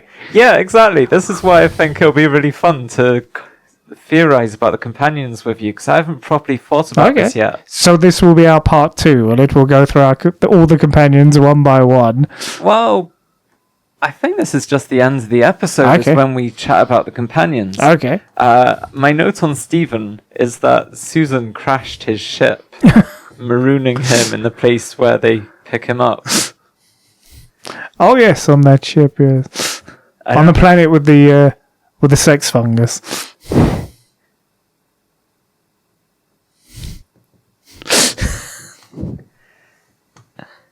And are we going to tell people about the sex fungus? I imagine it will be posted on your other channels. I have not mentioned that was the first thing I masturbated to in Doctor Who. What you have now? The horny plants. You're a very strange person. That gurgling just gets to me, Does it really? They're so horny. And I love it. And they've got so many clunges on them, so many holes. How could I not fall for them? No, yes, how indeed. They're very persistent with their horniness, but they're also very easily fended off. It's quite a nice combination. Yes. Anyway. I was trying to think of other companions. Let's have a look. Tegan. Okay, well, she never wants to be there. She's always wanting to get home. Yes. Although she does eventually join back up. After a trip to Amsterdam. Yeah. So, is there something to be said for... do you think Susan was making some sort of point about Tegan not wanting to be there? Almost like... Well, this is your theory. You have to explain it to me. No, we are theorizing together. Although, if you push me on this, let's remember how things started with Susan wanting to stay in that one place, and the Doctor abducting her and Ian and Barbara. Just like Tegan gets abducted, and she's always wanting to go back to where she was happy. Tegan leaves and says, "Doc, look, it stopped being fun anymore." Yeah. So Tegan's never happy on the TARDIS, and Susan was at her happiest before the Doctor abducted her from, the Coral Hill School. So, I think Tegan is actually quite a pointed lesson to the Doctor about, look, she does not want to be here. She's not having fun. She would be happier where she was, and you have abducted her. Okay, let me think of someone else. Oh, should I make a point about Ace? Oh yes, I was going to suggest Ace. Ace, the best companion ever, without any exceptions. Okay, well, my whole thing about how, so many companions just pair off with someone and choose to be away from the Doctor. Yes. Now, what do we know about Ace? Is it not the case that in almost every story of Ace finds someone who she has, a woman she has chemistry with? Yes, the Friends of Dorothy, as they are known. Friends of Dorothy. So, is that not Susan trying so hard to get Ace to choose someone over the Doctor and leave the Doctor? So you're saying Ace is part of the plan, i.e. was manipulating Fenric, who got her to Iceworld? Maybe Fenric, chose Ace, because that seems canonically what happened. But I think, once Ace was the companion, Susan was constantly putting people in Ace's path for Ace to pair off with. Let's see, and reject the Doctor. Who are Ace's potential companions? There is, I know in no particular order, there's Gwendolyn in Ghostlight. Yeah, I can't remember, but it's... There's the werewolf girl. Yeah, just like every story she's in, pretty much. There's Chow Yun in Battlefield. Yeah. Mel in the first one. Yeah.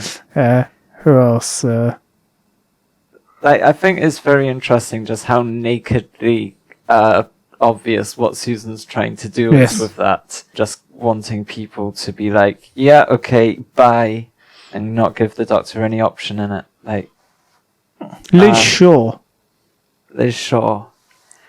Let's have a think. I mean, obviously she just rejected the Doctor off screen. Yes. And didn't come back in the next season. I don't know if her being a lesbian has anything to do with anything. I mean, obviously that isn't canonically confirmed, but just look at her.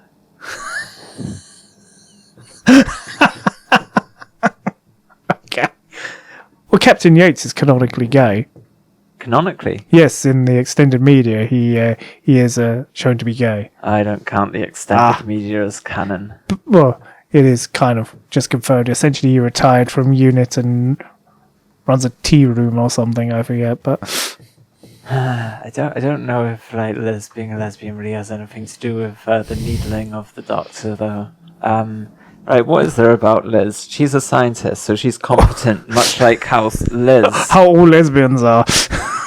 Nah, okay, ignore the lesbian thing. Right, so Susan was competent, and Doctor, she was a Time Lord, she deserved respect. Doctor doesn't tell her how to fly the TARDIS, and the Doctor gets rid of Liz, or Liz gets rid of the Doctor, who knows. But, like, Liz was an intellectual equivalent of the Doctor. So you're saying when Liz left and was replaced with Jo, and the Doctor's response is, "Oh no," that was pretty much a slap in the face for, say, this is what you have lost. Ah.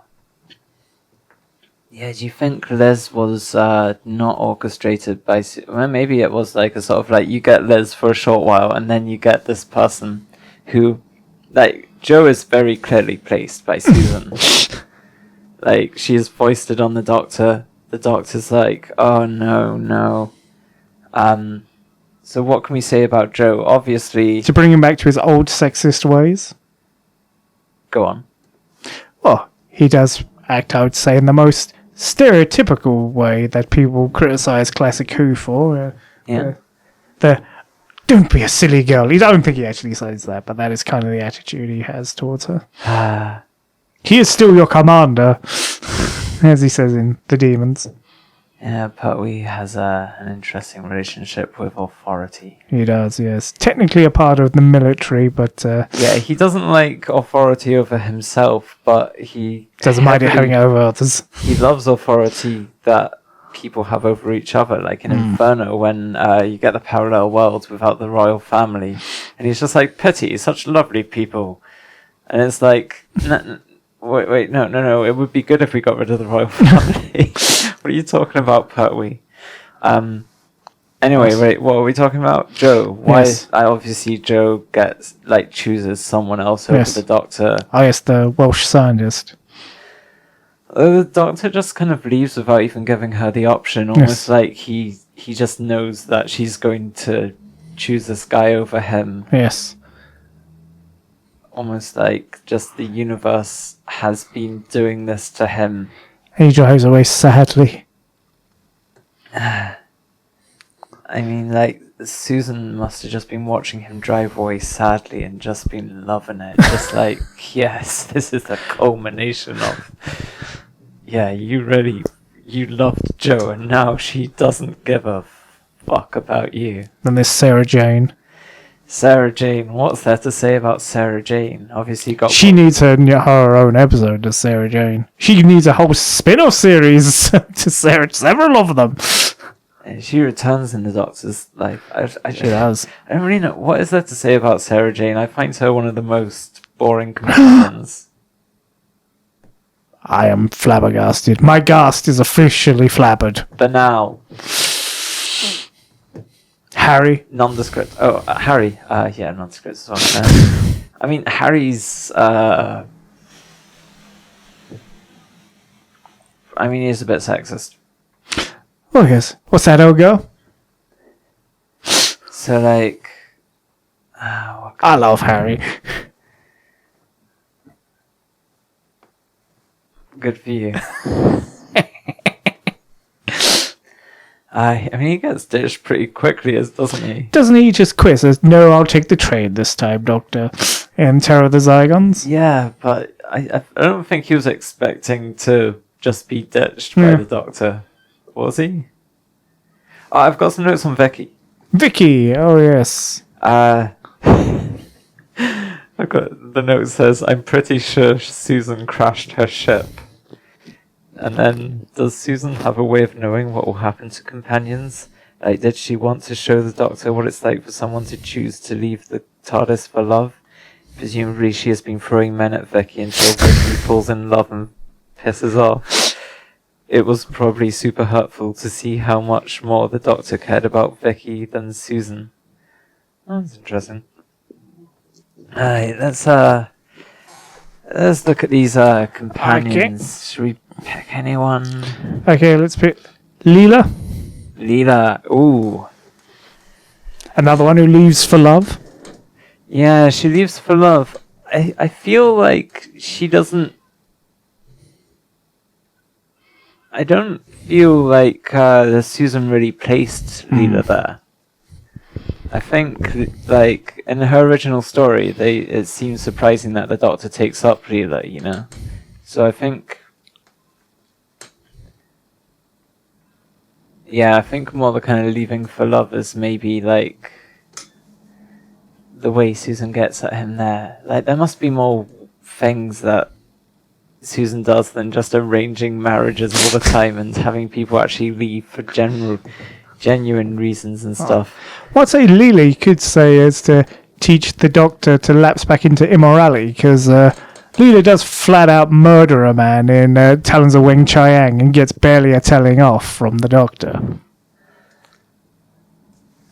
I don't know if that really tallies with anything Susan's trying to teach the Doctor, though. Like...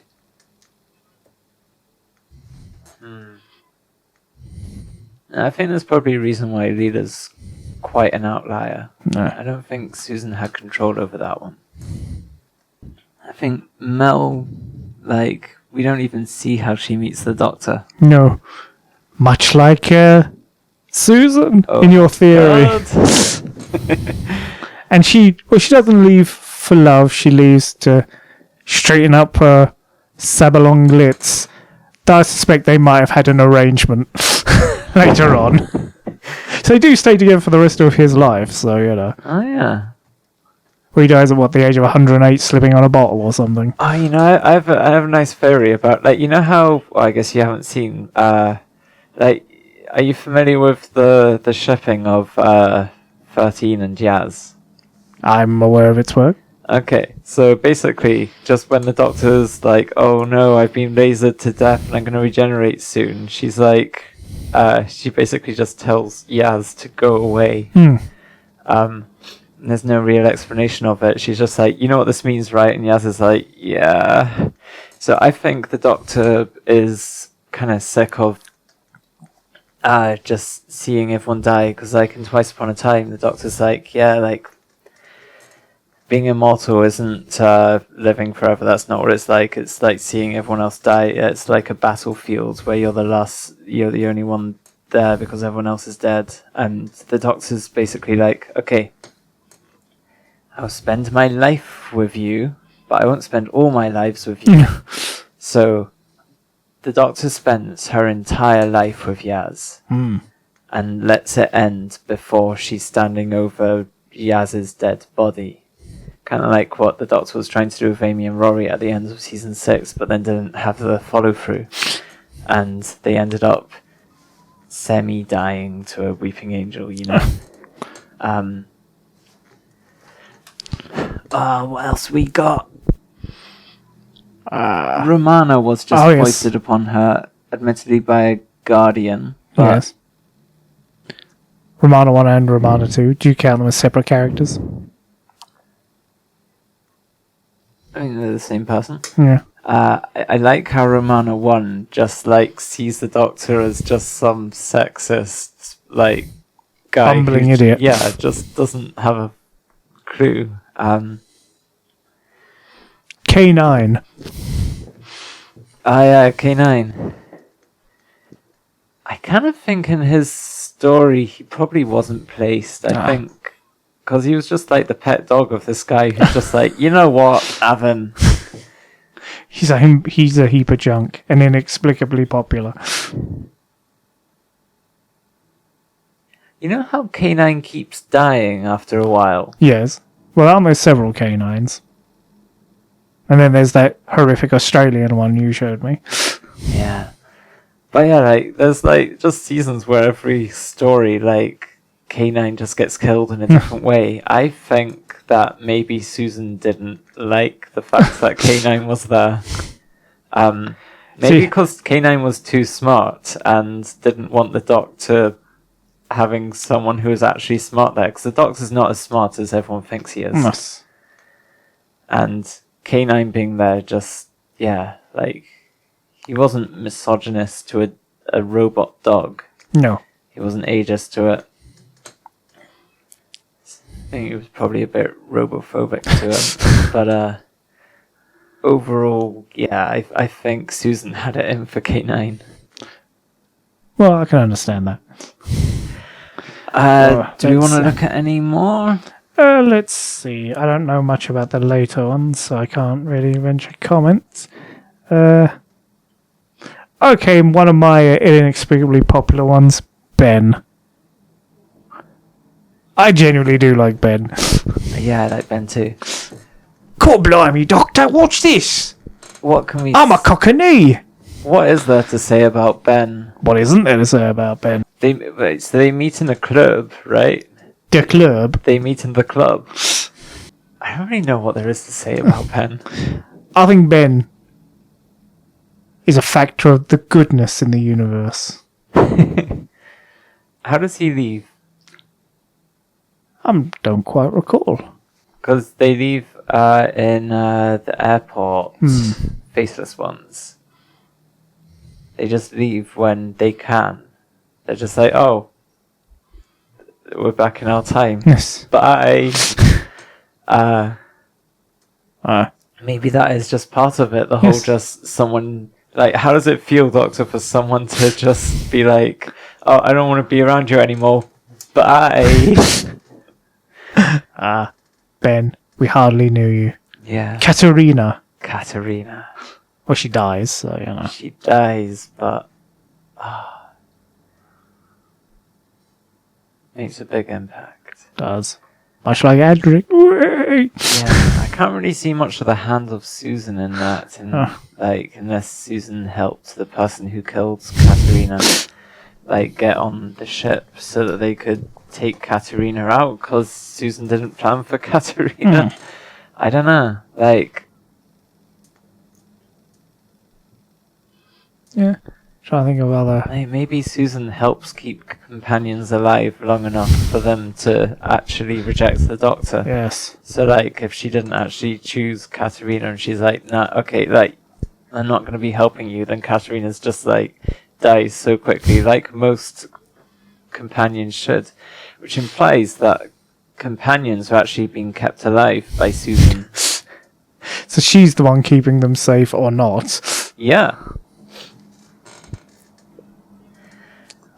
Do we want to do any more, or shall we round it off? You mentioned Jamie. Yes, Jamie. He's my other. So, well, are you saying Jamie and Zoe, or just Jamie specifically? Because Jamie does come back in the Two Doctors. Let's talk about Jamie, because Jamie is an interesting case, because the Doctor... Actually, Ben and Polly collaborate with the Doctor on this. They abduct Jamie, much like Ian and Barbara got abducted. Yes. Like, they refuse to tell Jamie what he's getting into. They're just like, oh, come into this box, little boy. And he's young like, Scottish boy. Yeah, and they tell him nothing about it. They're just like, we want to abduct you. Come here. And they do. So there's some very clear parallels about the Doctor kidnapping. So, I mean, Susan would absolutely have been interested in Jamie. I have a feeling that Jamie does kind of semi-openly hate the Doctor. Really? Because I'd say they kind of love each other. Yeah, I don't know. I'm not sure about this. I'm going through the Troughton era. I think he initially doesn't mind the Doctor, but I think like maybe it gets on his nerves over time that the Doctor did kidnap him without his choice. I think there is a part of Jamie that hates the Doctor. Maybe he doesn't entirely hate the Doctor, you know, like there's probably a lot of him that loves him, Stockholm Syndrome and all that, but I think that Jamie... There is a kernel of hatred. I don't know what Susan would be doing with Jamie, though. Well, that's Zoe. Because the Zoe's there to be kind of the Doctor's equal. Yeah. And to talk down to Jamie. It's been a while since I've seen Zoe. Obviously, I'm getting there in my watch through, but yes. I haven't quite got to her. Back to Zoe. No, I think we're running out of steam, aren't we? I'd say so, yes. Shall we wrap this up? Well, let's wrap this up. Well, I've listened to your theory, and I'd say it has merits, and I like it in theory. However, I would like to see some more examples of solid evidence.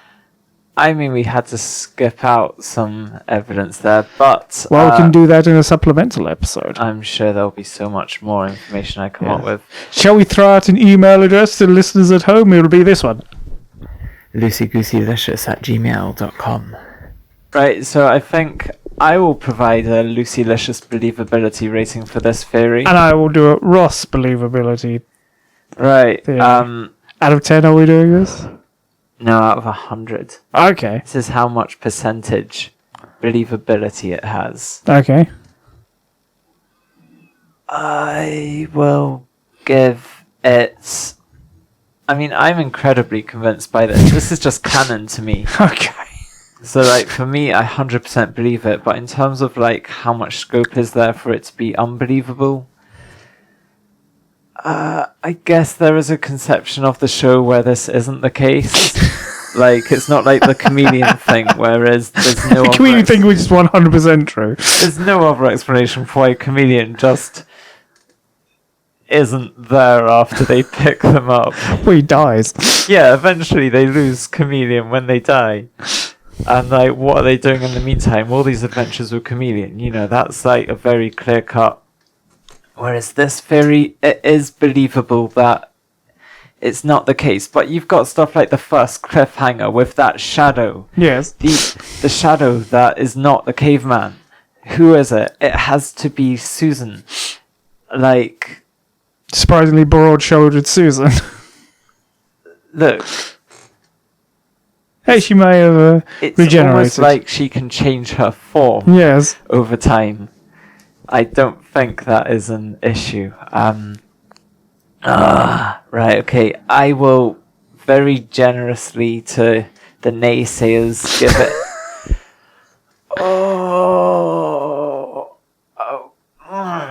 Okay, I'm being as generous as I can. 80% believability. Okay. I think 80%... There's a 20% chance this isn't true, but it's basically canon. I will give it as a believability on my thing. I will give it, say, I'm feeling generous since this is the first episode. I'd say 50-50 chance. Now, be real. What does your heart tell you? My heart says more like 30% chance, but I'm being generous. I give it a 50-50. I refuse to believe Susan is that petty. Doesn't that reduce it quite a lot then? It's not 50-50. I want it to be 50-50. Put this way, I believe the chameleon theory more than I believe this one. I think, you know, the Susan that we know wouldn't be like that, but the Susan who is left on her own to stew in her own thoughts in the one time, in the one place, stranded there, and left to consider all of the stuff that the Doctor's done and how that culminated in what he did to her. And his instructions to go forward in all her beliefs and prove to him that he's not mistaken in his. I think those words resonated deeply. Like, people find that speech touching. I find it sickening. And that's before I came up with the Susan Fairy. I've always hated that speech.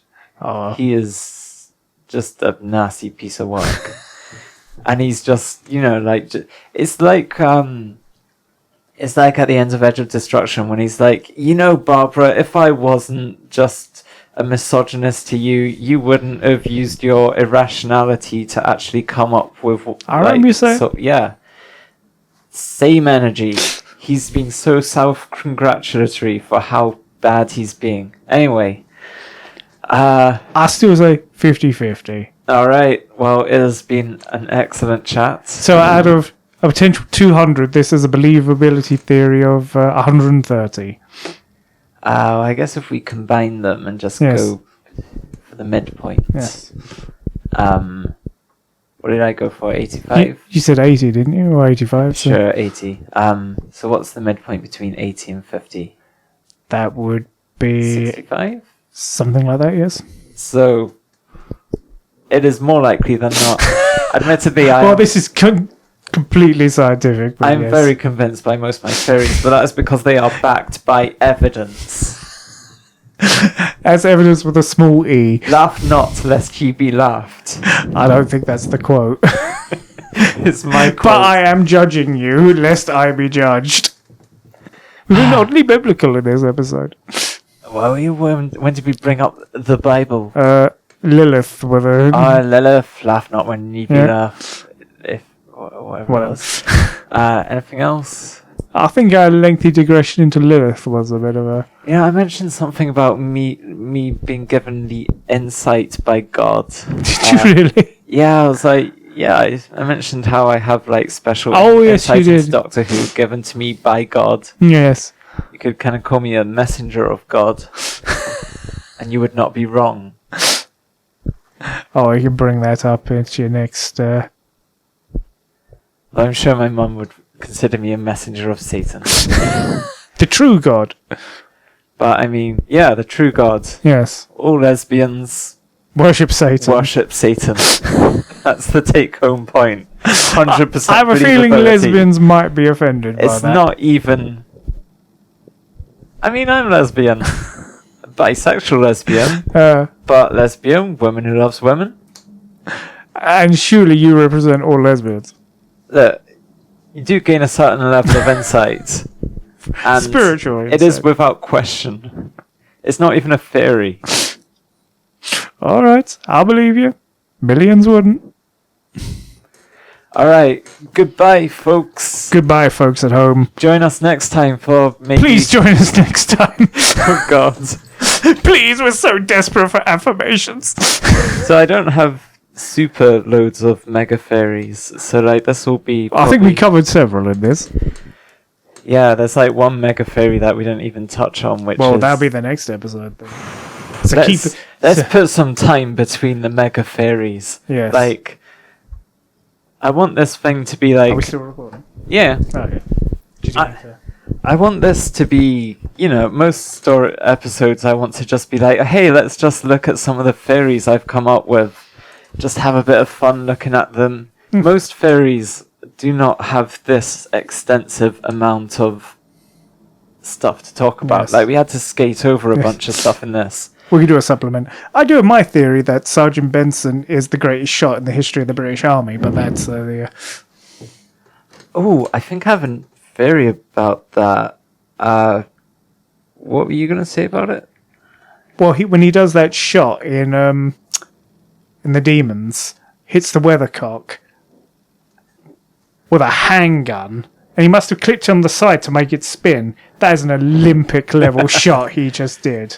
Alright. With no sights or anything.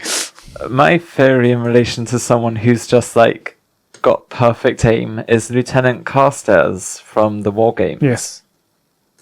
At one point in episode 3's American Civil War Zone, a person and a horse appears, and he shoots twice, so presumably he shot the horse too. The bastard. So that's just my notes on that. See, not all my theories are big. Well, Some are just very simple. Or we must save that for episode 2. I've got a note here saying Third Doctor's a tranny. Well, let's come back to that one. That's a controversial thing to end it on. Yes, I assume we'll edit this bit out. Why? Well, we're giving away goods for the next episode. That just titillates the viewers for next time. Okay. Alright, goodbye folks, it's been great. It's been real. It's been emotional. Alright. By God, that better have recorded.